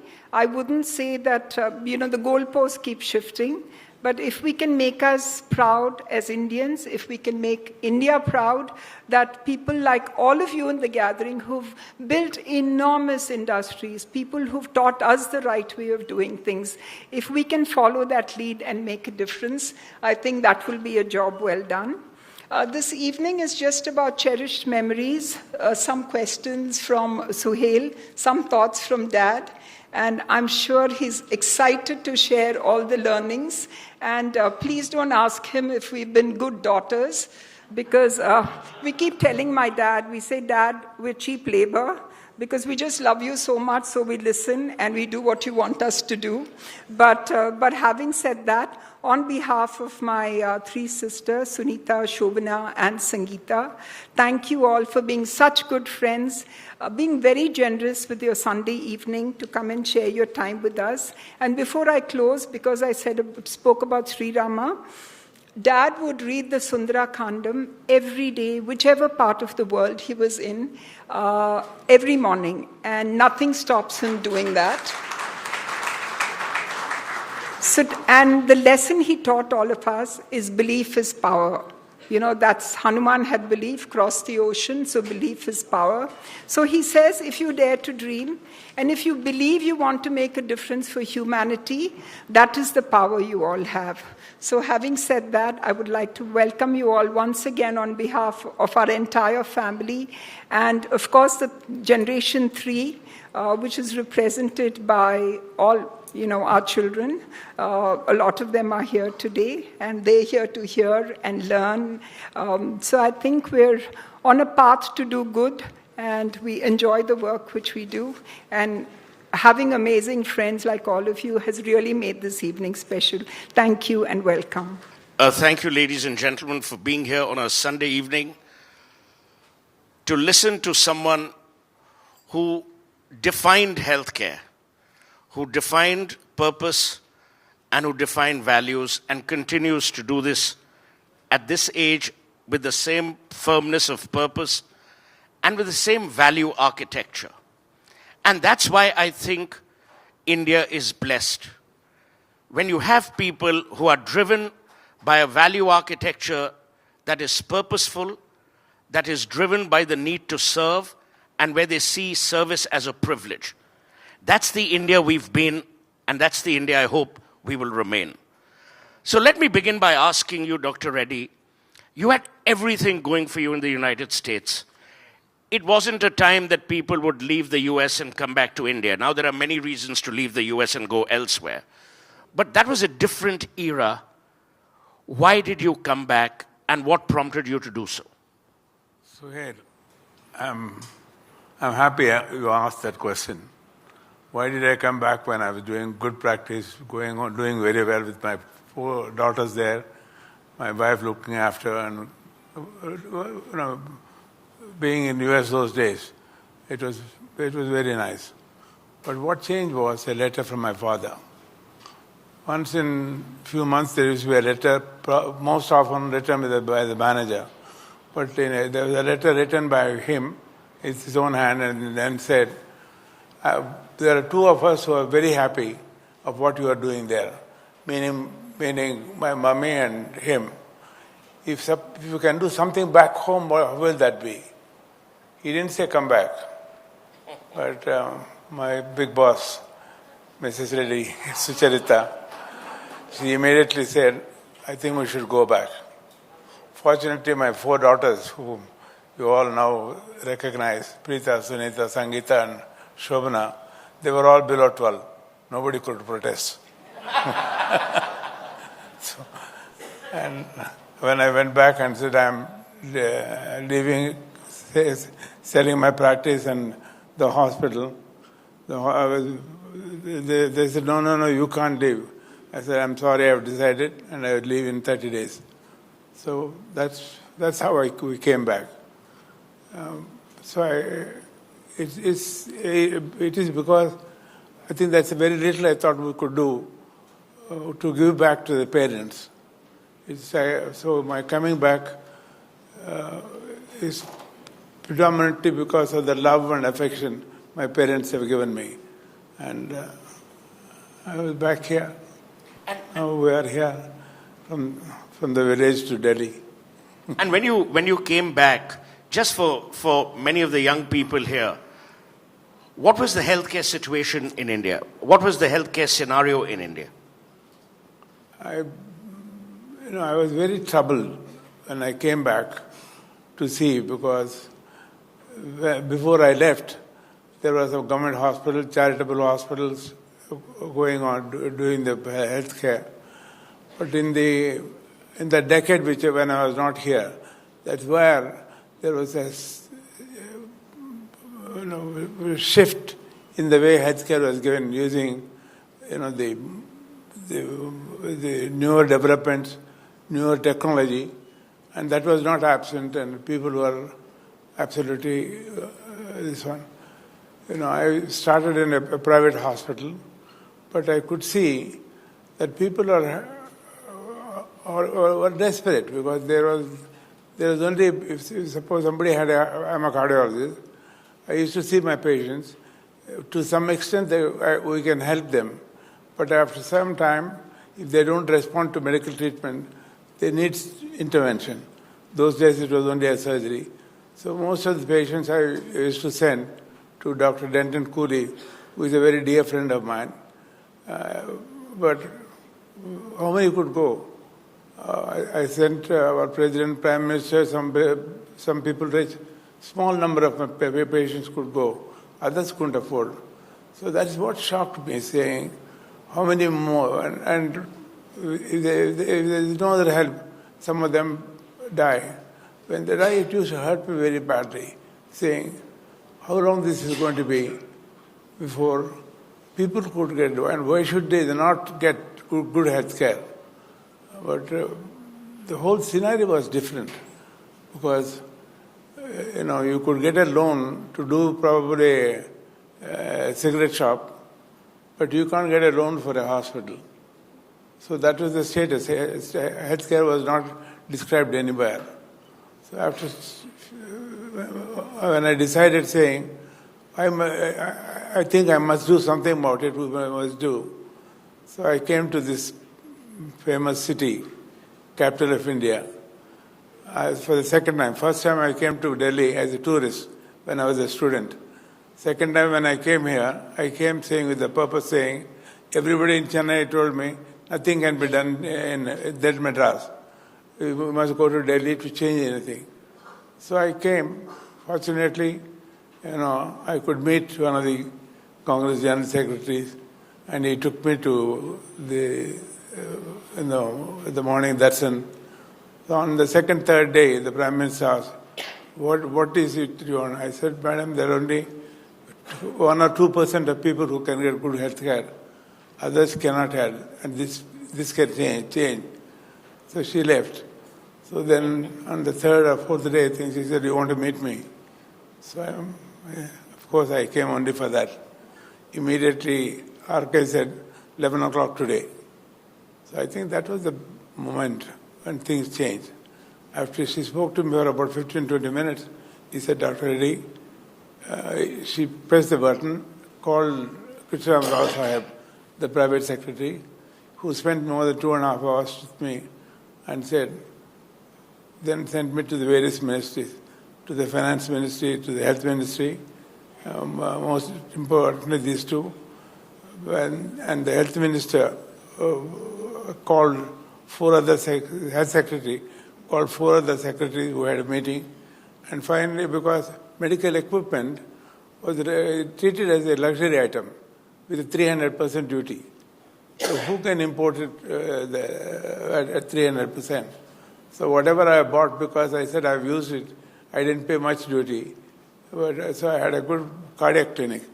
But so in any case, at the end of the meeting, they sent a resolution. Of course, I must also thank Sam Rao. He told them, we want a recommendation for a cabinet meeting on Friday. This was on Monday. In 4 days, they recommended saying, zero duty, but you will do 25% free care. So I said that definitely will do that because people need it. So that was the beginning. And then, of course, the finance ministry, the minister, he tried his level best. Unfortunately, they said, if anything is given, it is not in the act, so he will be impeached. But fortunately, the next finance minister, Arnab Goswami, was there. I remember the words he told the secretary. He told his secretary, if you don't do this, you're going to prove that I'm a useless finance minister of India. He was shocked. Mr. Malhotra just caught my hand, took him to his room, and then wrote down saying that you can get 30 crores of rupees from the various banks, and for your equipment, you can get a foreign exchange loan. I think that was the moment which gave us the first step to go ahead. So then I think many other ministries cooperated. So the first hospital was inaugurated in 1983 by His Excellency, late President Exile Singh. To get that across, it was not easy because there was no architect who knows how to build a modern hospital. So all of these problems, I think my daughters, even then, without job, they worked hard. But when it was inaugurated, some of the people who were VIPs, who were inside, they said, Dr. Reddy is a very clever fellow. He has built a beautiful thing to make a 5-star hotel. So after the function, Exile Singh was so happy because he came back from Houston after his surgery. He said, this is not in Houston, this is in Houston, like that. And he threw his speech and he spoke. Instead of 20 minutes, he spoke nearly 40 minutes. But I think that was the beginning. But what really happened after that was the Apollo family. Whenever I say family, I'm talking my 4 daughters, as I said, without job. Rita, Sunita, Sangeeta, Shobhana. But all other people, that 850 people who joined that first time, I told them, I said, now that we have started this hospital, we have a responsibility to be able to give the best possible care for them. I got good doctors from many places. Some of them are every year, every May, 3rd week of May, I used to interview doctors in London and go to US from there and bring back the doctors. So I used to bring good doctors who already had this training, but very quickly our doctors picked up. So I think today, they were in Chennai, in all of our other hospitals, we are doing everything that's happening anywhere in the world. But it was not easy. But to bring that culture in a hospital, because there are 4 C's which I always used to tell them. First, we should be able to give clinical excellence. But I can confidently say that I become a cardiologist. We started with cardiology. We have done the largest number of cardiac surgeries in the world, over 200,000 cardiac surgeries. And it's not just cardiac surgery. Today we do minimal cardiac surgery. We do robotic cardiac surgery. So So like in there are very few hospitals in the world who will do robotic cardiac surgery, even in advanced countries. So all of it, in every single discipline. I still remember the transplant that we did. The Transplant Act I brought from US. It took me almost 6 months to get it around. And finally, it got passed on a day when the Parliament was called to impeach Mr. Session, who was the election commissioner. Yeah. So I went to the Prime Minister. You have got your Parliament there. All members are there. You are not having a majority. At least why don't you pass this act? He said, yes, I promised Dr. Reddy. So that's how the act was passed. So the first liver transplant took place in Delhi hospital. First liver transplant. Today we have done, I don't know, thousands. He's now a doctor. He was 7-year-old at that time. Today he's a doctor. So that is the happiness which is transformed. I mentioned about one patient. In heart transplant, for example, we have done heart, lung, liver transplant, all three together. There's a patient who came last month from US, from Minnesota. He told me, Dr. Reddy, I am now 10 years younger, I'm 10 years richer. It was 12 years before he had this surgery. So like that, I think in every discipline, we have the clinical excellence in all departments, I think, is equal to some of the best hospitals in the world. But what I'm happy is, simultaneously now, especially in the last 3 decades, other hospitals started coming. So there are at least another 200 good hospitals in the country, so which I appreciate. So it's not only people from the country who are using it, people from overseas are coming to our country. So that's a journey from my village. I must tell about my village. My village is, and all of you know Tirupati. In Tirupati, about 30 miles away from Tirupati is my village. And so coming from that village, I still have a lot of connectivity. I'll come back. So it's interesting you talk about the evolution of healthcare. But parallelly, there was an interesting thing happening.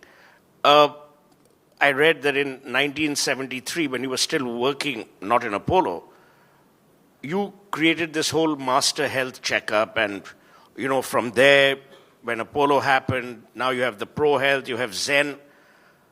You've always, to my mind, believed in preventive health. Is there something radically wrong with most Indians who believe that they should leave it to God and not to hospitals to do preventive health checkups? Because you ask anyone, they say, jo hona hai wo hoga, means whatever has to happen will happen. And it does eventually happen. But where does this culture of preventive health, and why were you inspired to do that?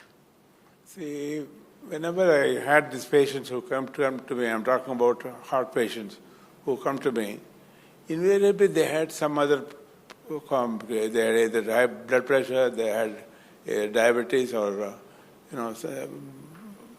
some of those stress or overweight.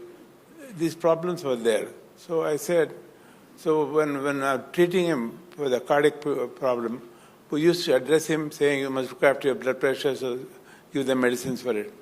So then one day I had a good friend of mine from US, a very dear friend of mine, David. He's a pathologist. He came to India and to just spend a week with Dr. Reddy and family. They were a very close family. So I told him, David, tonight I've called 100 doctors today. Why not we tell them about this health checkup so that we can find out what are the risk factors for all of this. So he said, I don't know what you are talking about. The only checkup that I know is the New York insurance does height, weight, and baby. So I said, no, that's not what I know. So we sat down and I wrote the whole background of health parameters and how to measure these parameters, and called the printer, and he brought 150 pamphlets that night. So I don't know if TVS from... Yeah, Lucas TVS. Lucas TVS is there. I must give them the credit. One of the doctor next morning, I had the first patient who came from Lucas TVS who had had the checkup. We give them 25% discount even now. And what they do is they give another 200%, they add to it and give it to our charity. But now we have done, then after when Apollo started, we called it Apollo Health Check, and then now we are calling it Apollo Zen. Whatever it is, it's a product. We have done 26 million.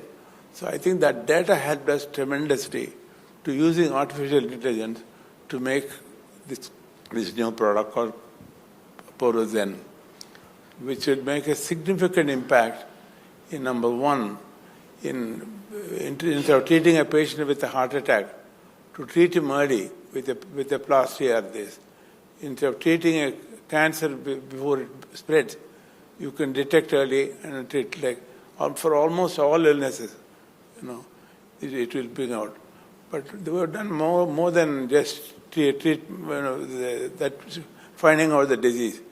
It has got the gastric biome that will give an indication that you are susceptible for certain diseases, especially combined with genomics.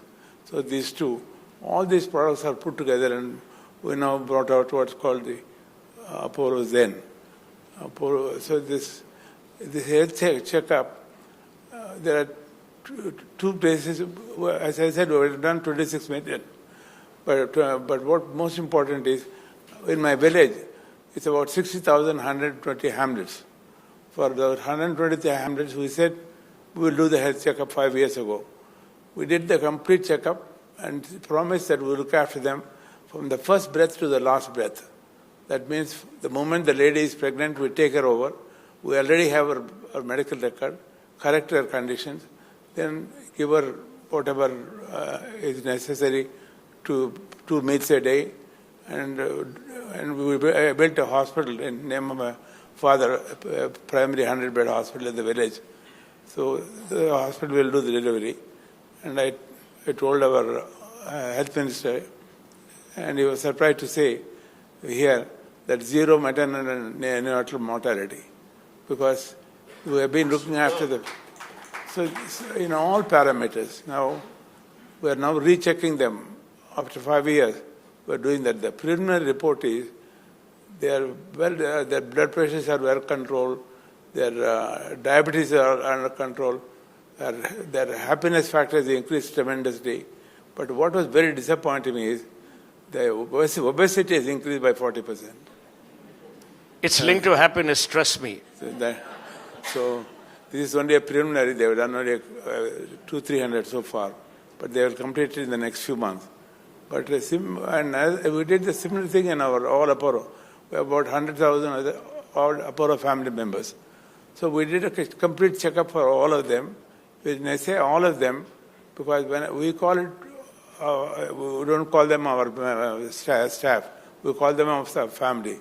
We checked for them, their spouse and their elder child. All had the checkup 2 years ago. I remember nearly 40% did not even have the checkup. You know why? They were afraid we'll find out that there is some disease.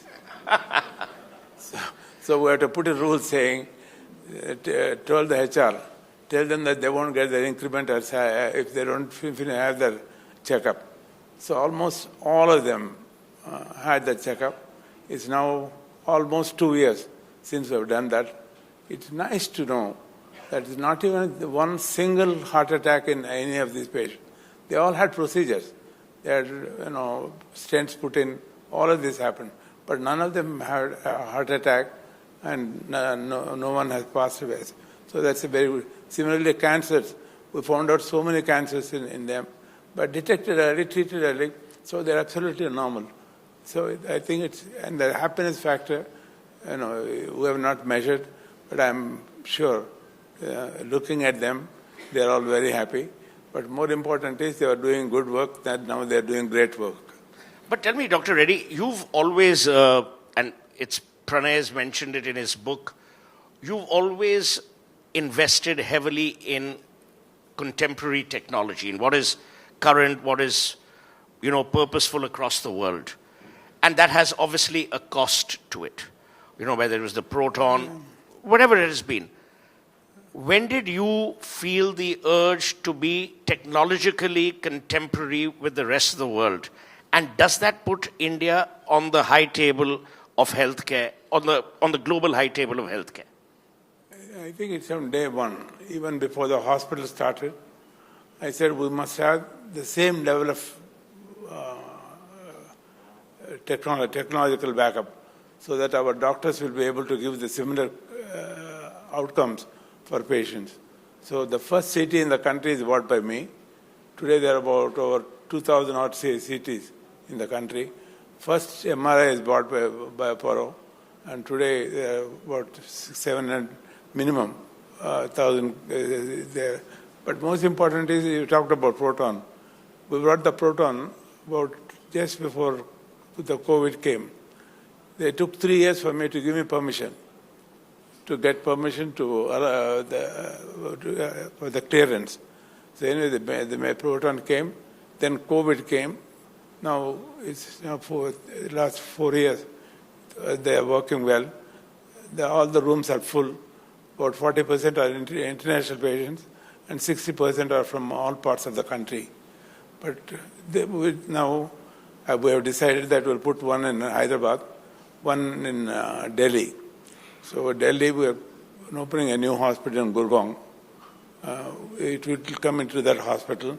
So next year, when the hospital is open, it will also have a proton. In Hyderabad, probably in the next 6 months, less than 1 year, we will have one proton there. But I think technology absorption is what we did. Like, for example, here, a few months ago, we bought the latest technology for head and neck cancers. Simple room, ordinary room. You don't have no precautions, nothing. You can walk in, and if it is simple cancers in the head and neck, cancers could be removed. That's in our hospital here. So like that, technology, in every bit of it we have used. For example, CAR T cells, the latest treatment for cancers. We were the first in the country, first to do a clinical trial, then actually we were treating patients. Of course, the cost was very high. It is 1 crore. Fortunately, it's now come down to about 55,000. But I think this is where, in every single aspect of the thing, the cost was our concern. So this is, I said 5 C's on Apollo. First is the clinical excellence. Second and third is care and compassion. This is, we can't find in any hospital anywhere in the world, the care, compassion that we give. And finally, cost benefit. A bypass surgery is not $50,000, it is $5,000. And our outcome is, for an ordinary person, is $5,000. Somebody who's in a deluxe room, he'll pay $15,000. But the outcomes for both are the same. Our outcome, if Cleveland Clinic is referred as the number 1 in US. They made a first year,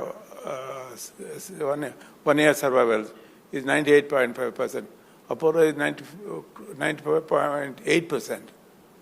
1 year survival. So in a way, in almost all disciplines, this was done. In the transplants, as I told you, there's just now a patient from Turkey had come.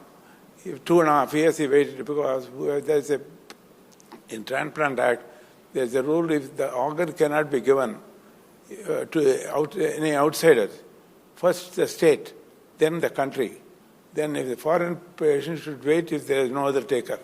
So fortunately, after 2.5 years, he got the transplant, and his whole family flew from Turkey.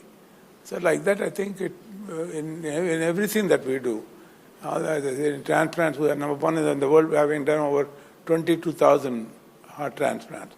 So in all of these, in robotic surgeries, not robotic surgeries, previously we started with for the urinary tract, uterus and things like that. Now we're doing robotic cardiac surgery. Recently, we had a banker who was over 84-year-old, couldn't walk 4 feet without oxygen. So he came to the hospital. Even doing angiogram was a risky.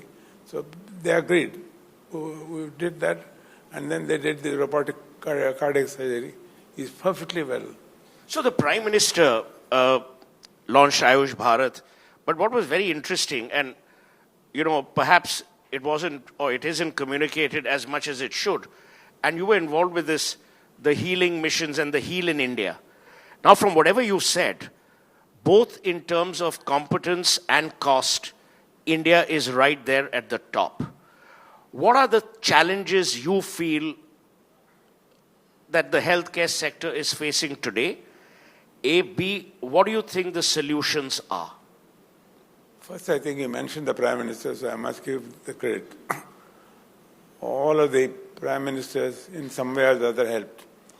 But to this Prime Minister, I wrote a letter saying that India today, it's not just Apollo, there are another 200 good hospitals in the country. More than 150 country people are coming for treatment to us. We must now try to make India as a global healthcare destination.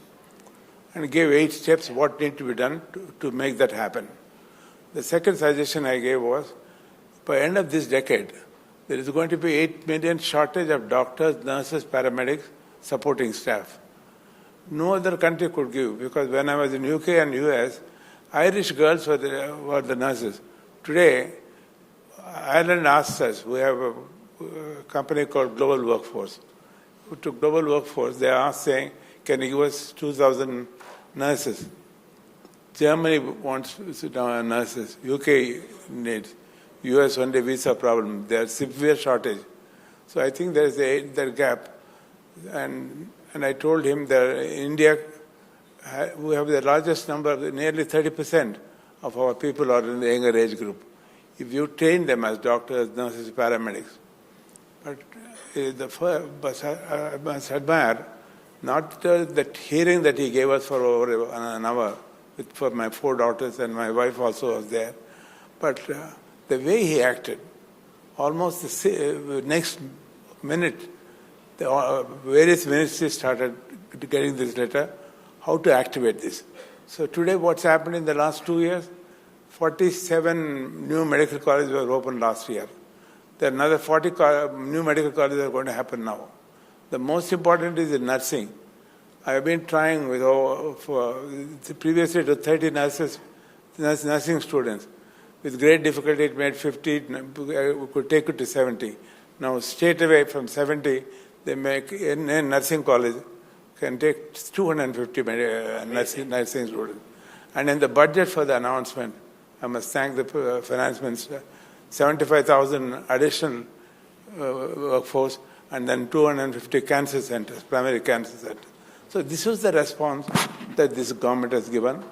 And I also was happy to tell our health minister, saying that this is what it is, and whatever we can to further make the country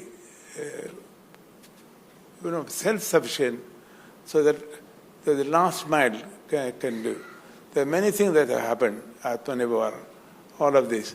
So we will participate. I think we must no longer can say private and public.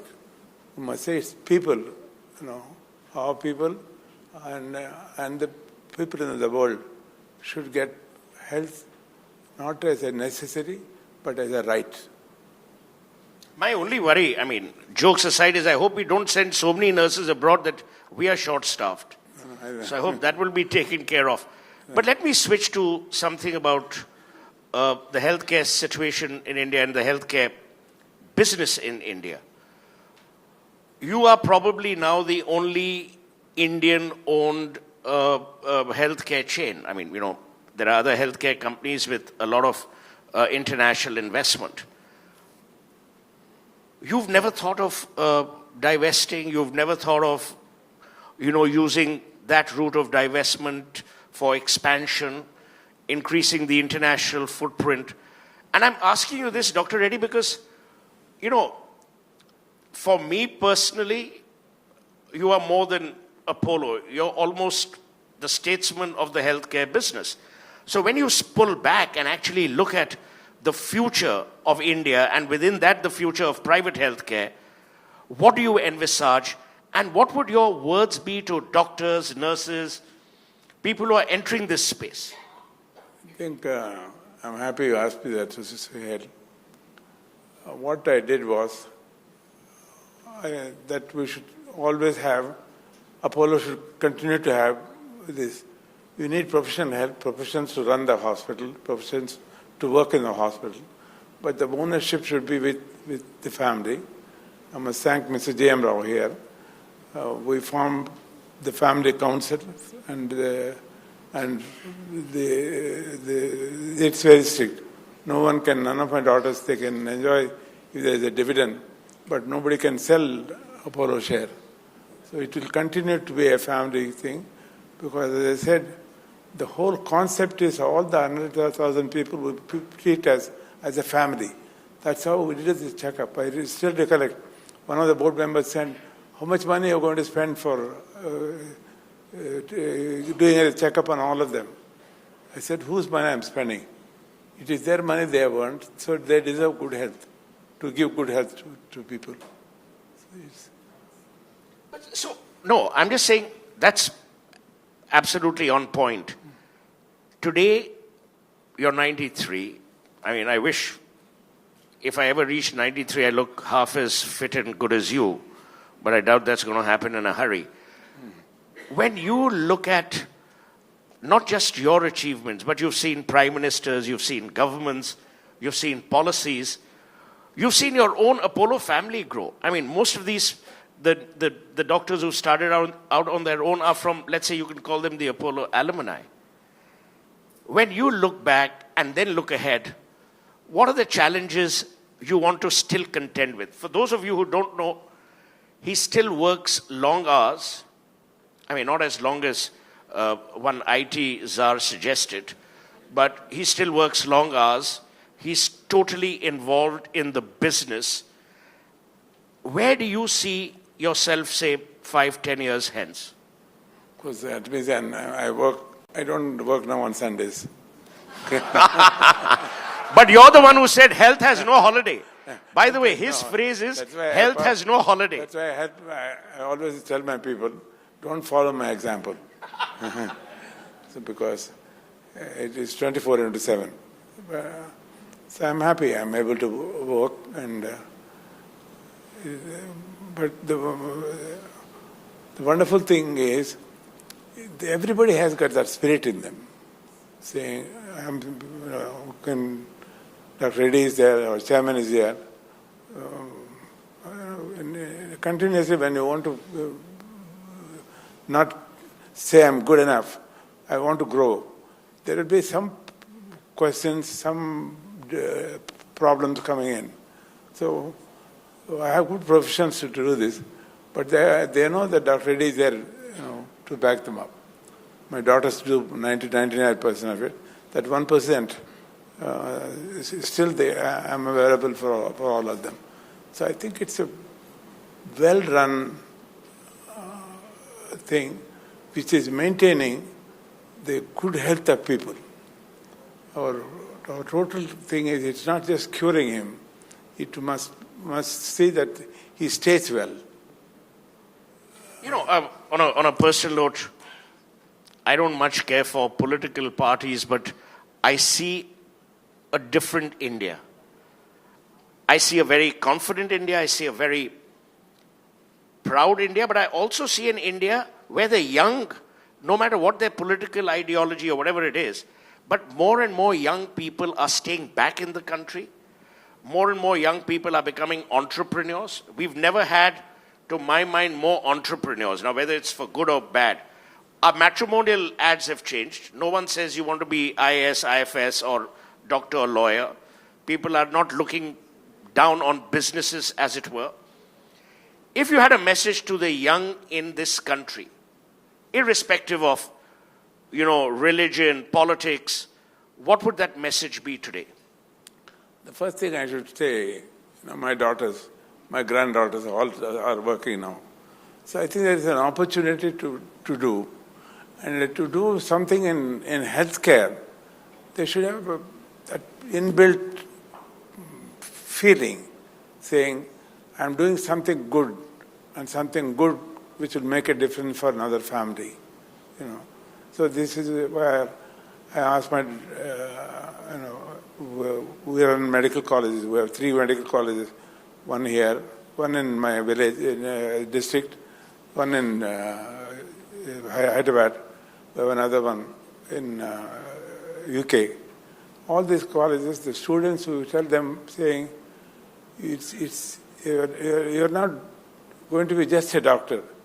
You must be a doctor with a compassion for the people who come to you. And you have the power to heal, but you have also should have to touch their soul, so that whatever you said, for example, I tell, I was practicing 40 years ago. There are some patients still, they have that prescription and use the same prescription. So that is what I said. I advise the doctors, saying, if you are becoming a graduate, we are going to be a doctor, it's a sacred thing. It is not just another degree. And of course, not that I am saying other professions are anything less, but as a medical profession, they should have that feeling, saying, I'm caring, curing, but continue to look after his wellness. So I think the whole switch should be, India is progressing. We have good hospitals, good all of these. But I think the other aspect of preventive care should become a norm. People should think, there are three things which I tell everybody. Remember 3 H's. Health, you must be healthy, happy, at home. I said each one should remember that 3 words, which should continuously be. And this is why I think, as in the medical profession, in the hospital, what all we do is not just cure him, but care for him, saying, you have this, you come for a cardiac surgery or come for a brain surgery, whatever it is. After that, we found these other problems. You must look after those so that you will stay well. So the penultimate question. If you look at India's map, you will see that a lot of private healthcare and a lot of good healthcare is still urban anchored. It's still in your major cities. Where do you think the challenges are in expanding that footprint into tier 1, tier 2 cities? Because that is something, we've been seeing a lot of people come to cities for health care solutions.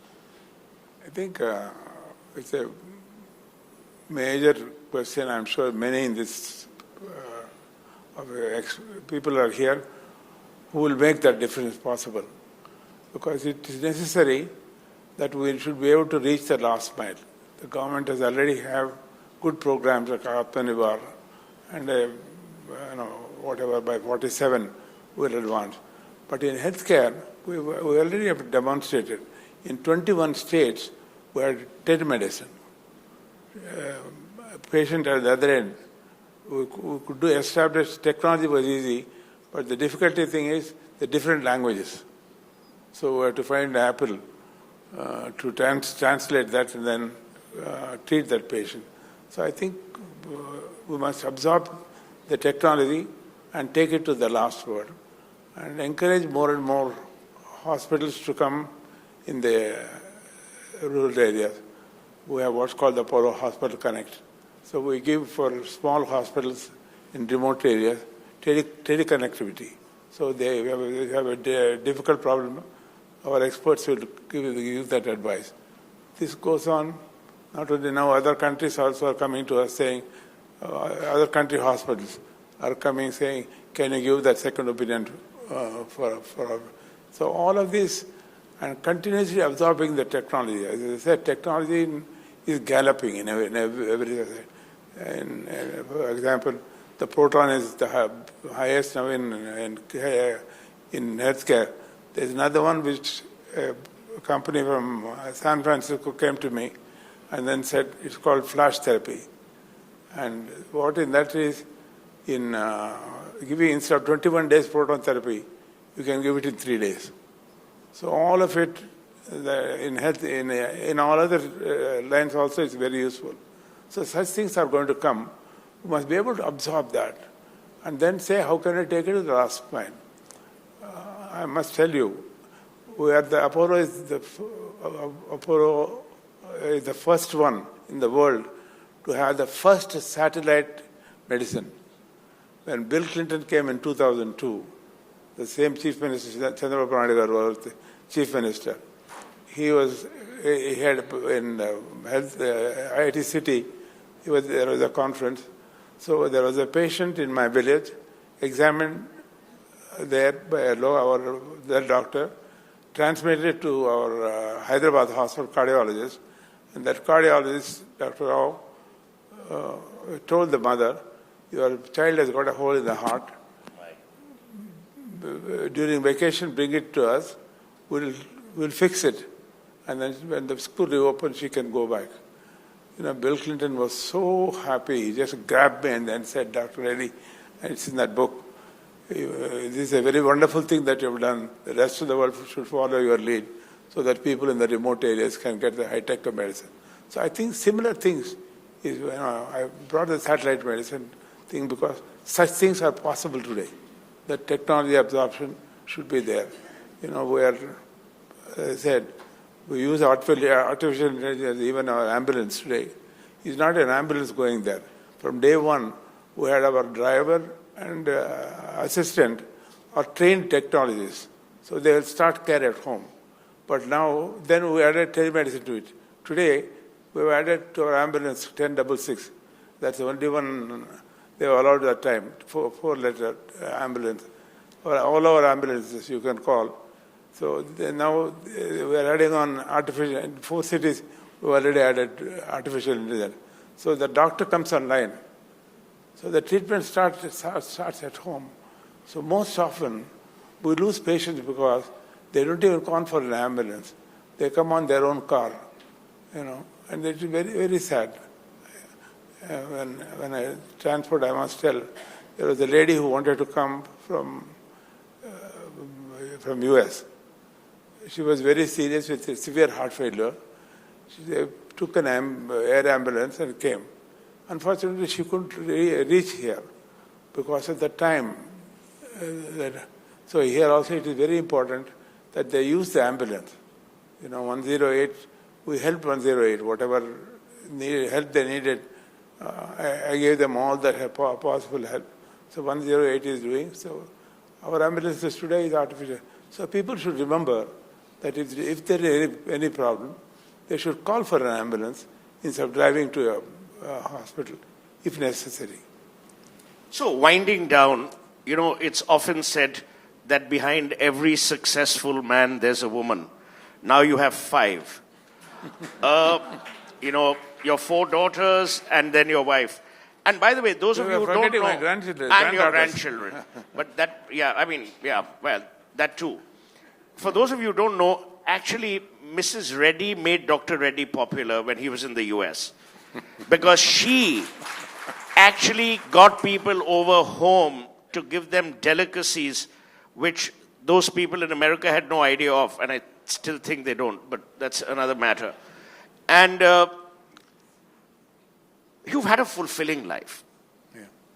You've done what you wanted to do.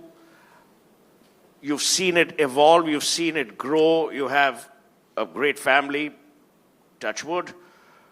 You've seen that family grow. They've all been within the same circle of both hope and purpose. What are the things that you think have driven them to be the way they are? First, you told me about my wife entertaining people. I taught her cooking.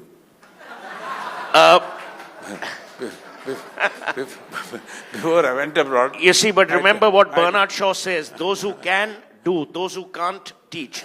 She could, therefore she cooked. You just taught and left it there. I can't even make a cup of tea. But in any case, I used to tell this is nice, but a little more salt or a little more. And our books are so popular. cookbooks. But anyway, I must give a lot of credit for what she has done in maintaining our social thing. People should love to come home. For example, Denton Cooley suddenly will call one day and said, I want to come and, please tell Sucha, this is what, my favorite dish. So like that, I think she was very popular. But most important is what she has done for the children. I was very busy in US also with my work. When I came back, being a cardiologist, it's not just the day work. At the night, heart attacks mostly occur in the night. So I go in the night. I was busy. But she brought up the 4 daughters. So I give her a credit as not only a great cook, but great mother who mentored. Excellent. Dr. Reddy, thank you for this conversation.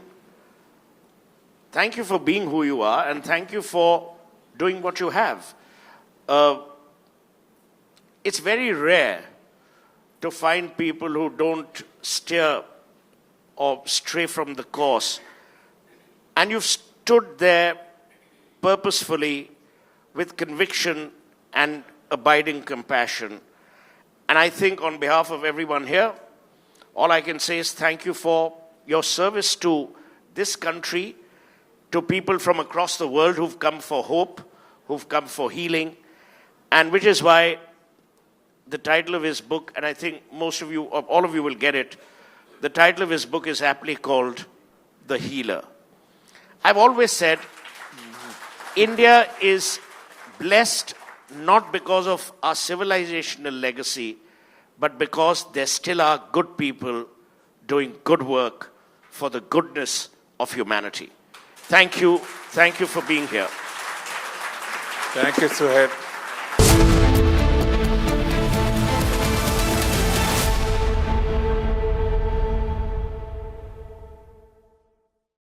Amity has been ranked amongst the top 3% universities globally, a testimony to Amity's globally benchmarked quality.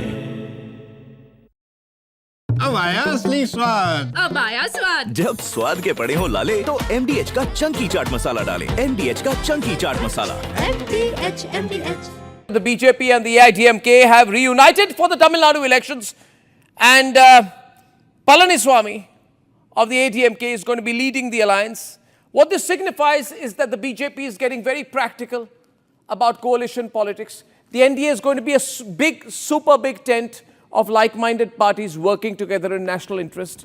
The AIDMK has become practical and realized it needs to pitch on to the BJP's tent. The BJP has become practical and realized it needs to take the AIDMK together. And I can tell you the DMK is going to be really shaken with this. This could be the game changer. Ladies and gentlemen, 2 big elections are coming up, Bengal and Tamil Nadu.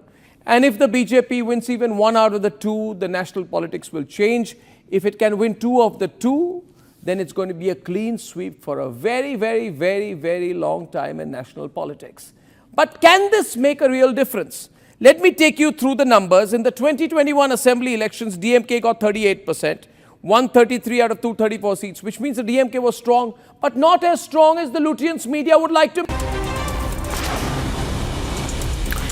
Security heightened in Riyasi in Jammu and Kashmir as Prime Minister Modi is expected to inaugurate Udhampur-Srinagar Baramulla rail link later this month. The railway project is important for Indian Railways, through which entire country's railway network is getting connected to Kashmir's rail network.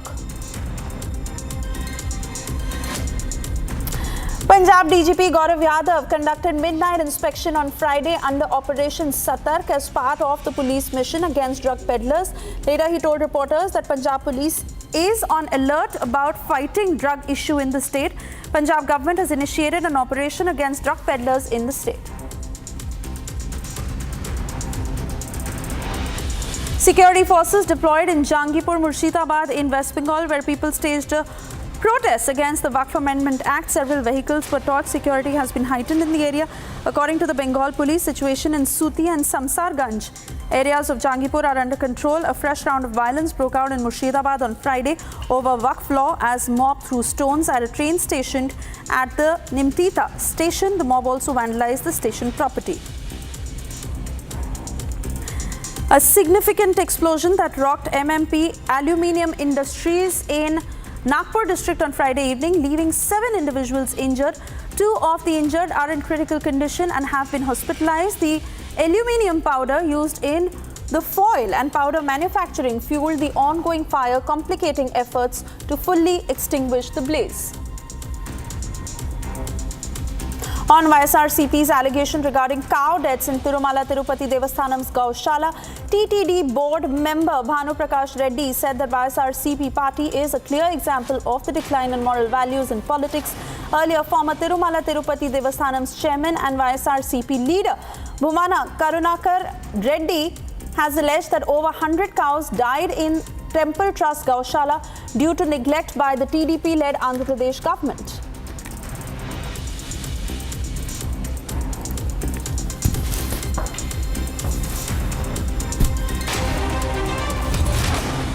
अब आया असली स्वाद। अब आया स्वाद। जब स्वाद के पड़े हो लाले तो MDH का चंकी चाट मसाला डालें। MDH का Chunky chaat masala.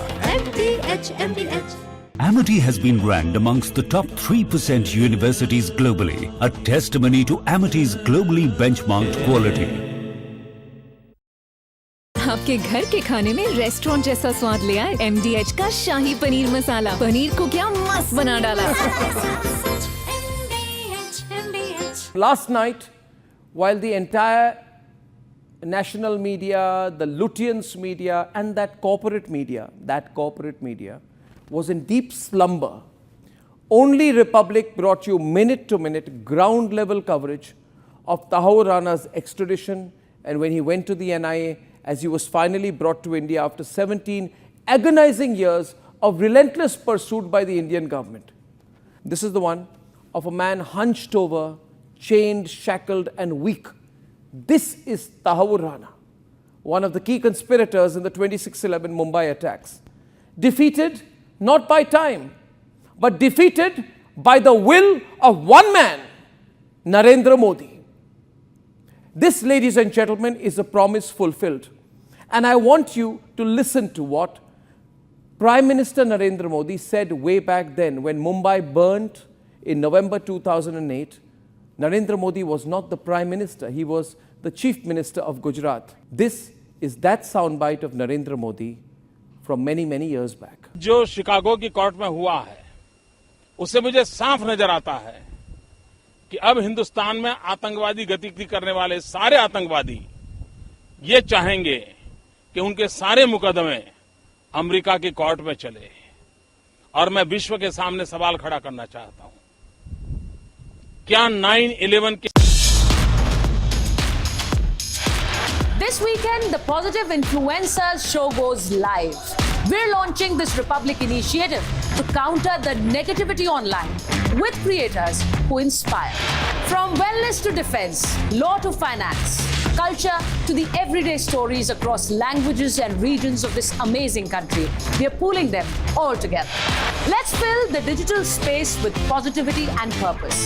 And yes, applications are still open, so keep them coming. Join me this weekend for the show as we kick off the first episode. Let's start a digital revolution.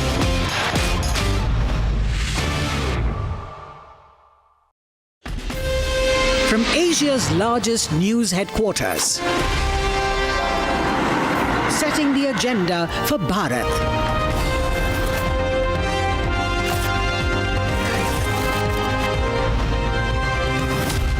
You're watching Republic.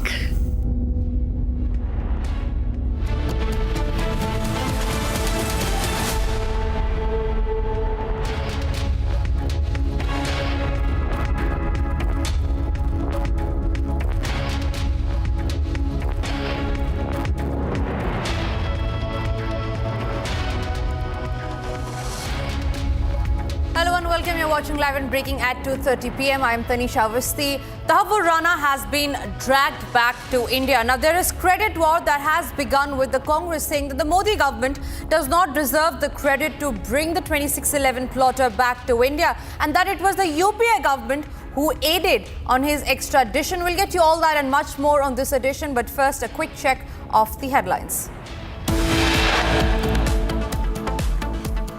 Proof of Pak infiltration attempt on Republic. 2 terrorists seen entering India at 8:32 p.m. last night.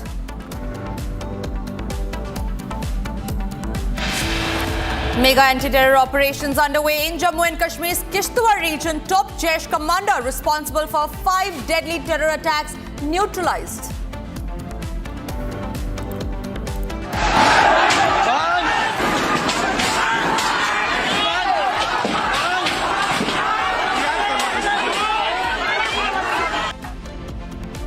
Security heightened in West Bengal after large-scale violence by protesters opposing the Waqf Act. Sources say that Rana may soon be confronted with an important witness, also an aide of David Headley. उसका प्रत्यारोपण जो हुआ है, extradition हुआ है, ये इसलिए हुआ है क्योंकि उस समय की यूपीए सरकार ने सही समय पर उसका इन्वेस्टिगेशन में उसका नाम उसका को पकड़ में आया. All-out credit war over Tahawwur Rana's extradition. Congress now says UPA government initiated the extradition process during their tenure. किसी के मन में स्वराज की कल्पना आना भी दुष्कर था.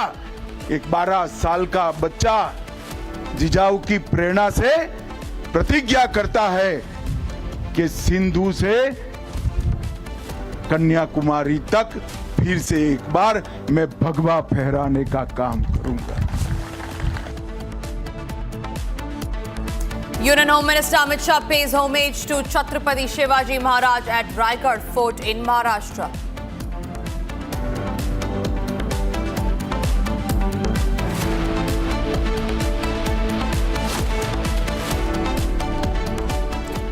And we start this edition with breaking news coming in, and this is in regard with Tahawwur Rana, where we are getting in the latest information, which is currently underway at the NIA headquarters. The interrogation is being done at the NIA headquarters, where the 2611 plotter is kept. The NIA can seek court permission to obtain Rana's voice sample and conduct scientific tests as a part of its investigation. Now, the agency is also authorized to apply for a forensic comparison of Rana's voice with recorded calls and match his call records to strengthen the evidence in the case. So that's a huge lead that we're getting in relation with Tahawwur Rana's extradition case. Remember, the 2611 plotter is in 18-day of NIA custody. We now learn that the NIA is seeking a voice sample test for which they will be approaching the courts very soon, and this voice sample will be matched to the call data record that the NIA has. All right, joining me live on the broadcast is Piyush, who's reporting live from outside the NIA headquarters. Piyush, there are back-to-back updates on Tahawwur Rana's interrogation. The first one, of course, being that his voice sample will be tested. The NIA is looking forward to seek permission for the same. We also learn that he might be confronted with a key accused, also could be the aide of David Headley. What do we know so far as the probe is concerned? So 2 important aspects over here. As the NIA is probing Tahawwur Rana and is trying to establish his links with the Pakistani army and the Pakistani inter-services intelligence. Yes, please continue. Yes, so as they're trying to establish the link, it is important that they try to make Tahawwur Rana establish this vital pieces of evidence. And in this regard only, it is now believed of the calls that were intercepted by the investigating agencies while they were trying to probe the 26/11 terror attack. They had intercepted several calls in which they had found out that how Tahawwur Rana was in connection not only with David Headley but with several other terrorists also. That also includes Ilyas Kashmiri and also some of the members of the Pakistani army directly or indirectly affiliated with several outfits like Harkatul-il-Jihadi. So in this regard only of whatever calls they have... Piyush, I request you to stay with me because joining me on the phone line right now is Nalin Kohli. He's a BJP spokesperson, also an advocate. Nalin Kohli, credit war has broken out over Tahawwur Rana's extradition. The UPA government, the UPA saying, the Congress essentially coming out and saying that it is because of the UPA government that the extradition was done in a smooth process. What does the BJP have to say on that? No, in fact, if they have to take credit, they should also take credit for the birth of the universe, anything under the sun. If they have to take credit, the Congress party, then why restrict it only to this? In 10 years of the UPA, we have not seen anything happen concrete. On the contrary, you had Sharm el-Sheikh, in which India actually gave up its stand and accepted that Pakistan is a victim of terror. So, I mean, during this entire period, it was believed that Prime Minister Manmohan Singh's government and the Congress government was soft on terror. The manufacture of the Hindu terror card was done in that period. All sorts of fake cases were done. It was even an LET operative was promoted as an innocent bystander despite the clear terrorist links. So after a history of that sort, you today come into a war for trying to take credit for someone else's work and for the efforts of Prime Minister Modi's government. Then you have to ask the Congress party, please take credit for whatever's happening in the universe. Say you are the ones who created the universe, you are the ones who created Earth, the moon, the sun, the stars. There is no limit to false credit taking. Let's now face the truth here. What we have is an international victory, a vindication that the global fight against terror is a united fight in which the United States and India are working closely. And somewhere or the other, this is now going to lead to justice, even though it's delayed, and perhaps closure for those victim families, people who suffered.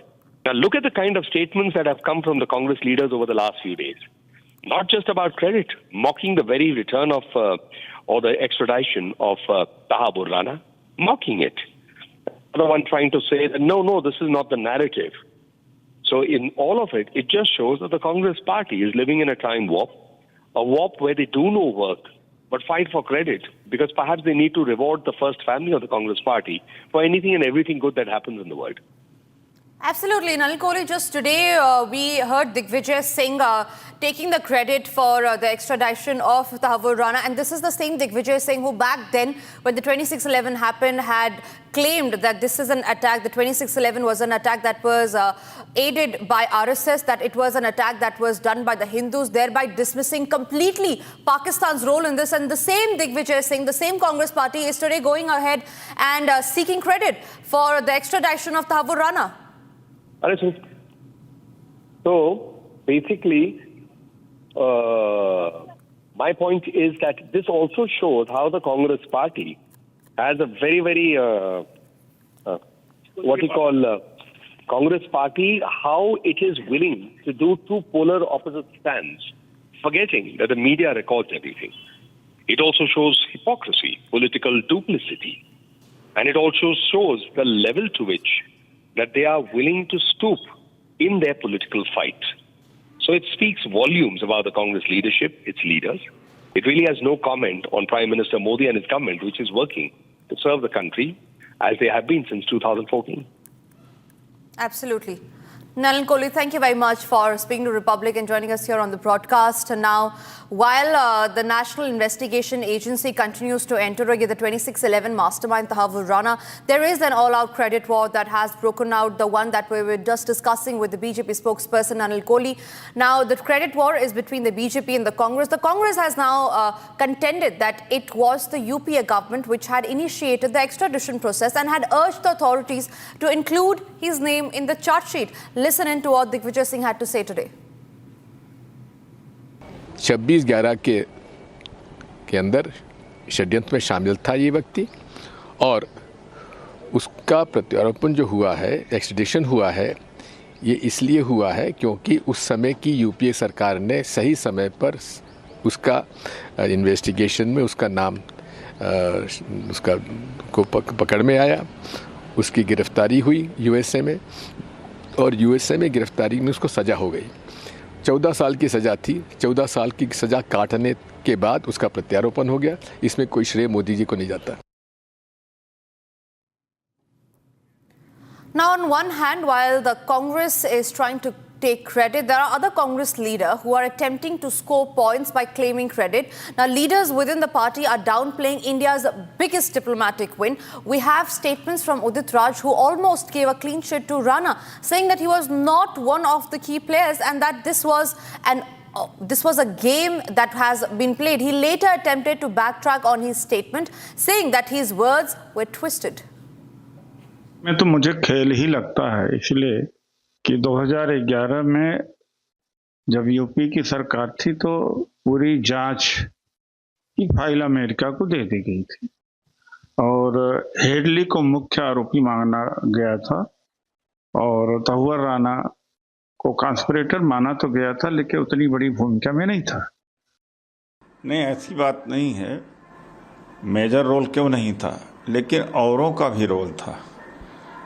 Headley को भी लाना चाहिए और मैंने हमेशा ये कहा कि कैपिटल पनिशमेंट दिया जाना चाहिए, स्पीडी ट्रायल के द्वारा फांसी पर लटका दिया जाना चाहिए तहव्वुर राना को। हमेशा कहा, लेकिन कुछ जगहों पर देखा गया कि उसको ट्विस्ट कर दिया गया है और यह उम्मीद भी किया जा सकता है गोदी मीडिया से, मैं क्या कर सकता हूँ, लेकिन मेरा बयान सही बयान नहीं है। मेरा सही बयान उस समय भी था, आज भी, कि स्पीडी ट्रायल करके उसको पनिशमेंट दिया जाना चाहिए, फांसी पर लटका दिया जाना चाहिए। And we shift our focus to breaking news coming in, and this is in regard with Sukhbir Singh Badal being re-elected as Shiromani Akali Dal chief 5 months after resigning due to religious misconduct. Now, Sukhbir was first elected as the party president in December 2008 during his father Prakash Singh Badal's tenure as chief minister. Now, dissent grew as the party faced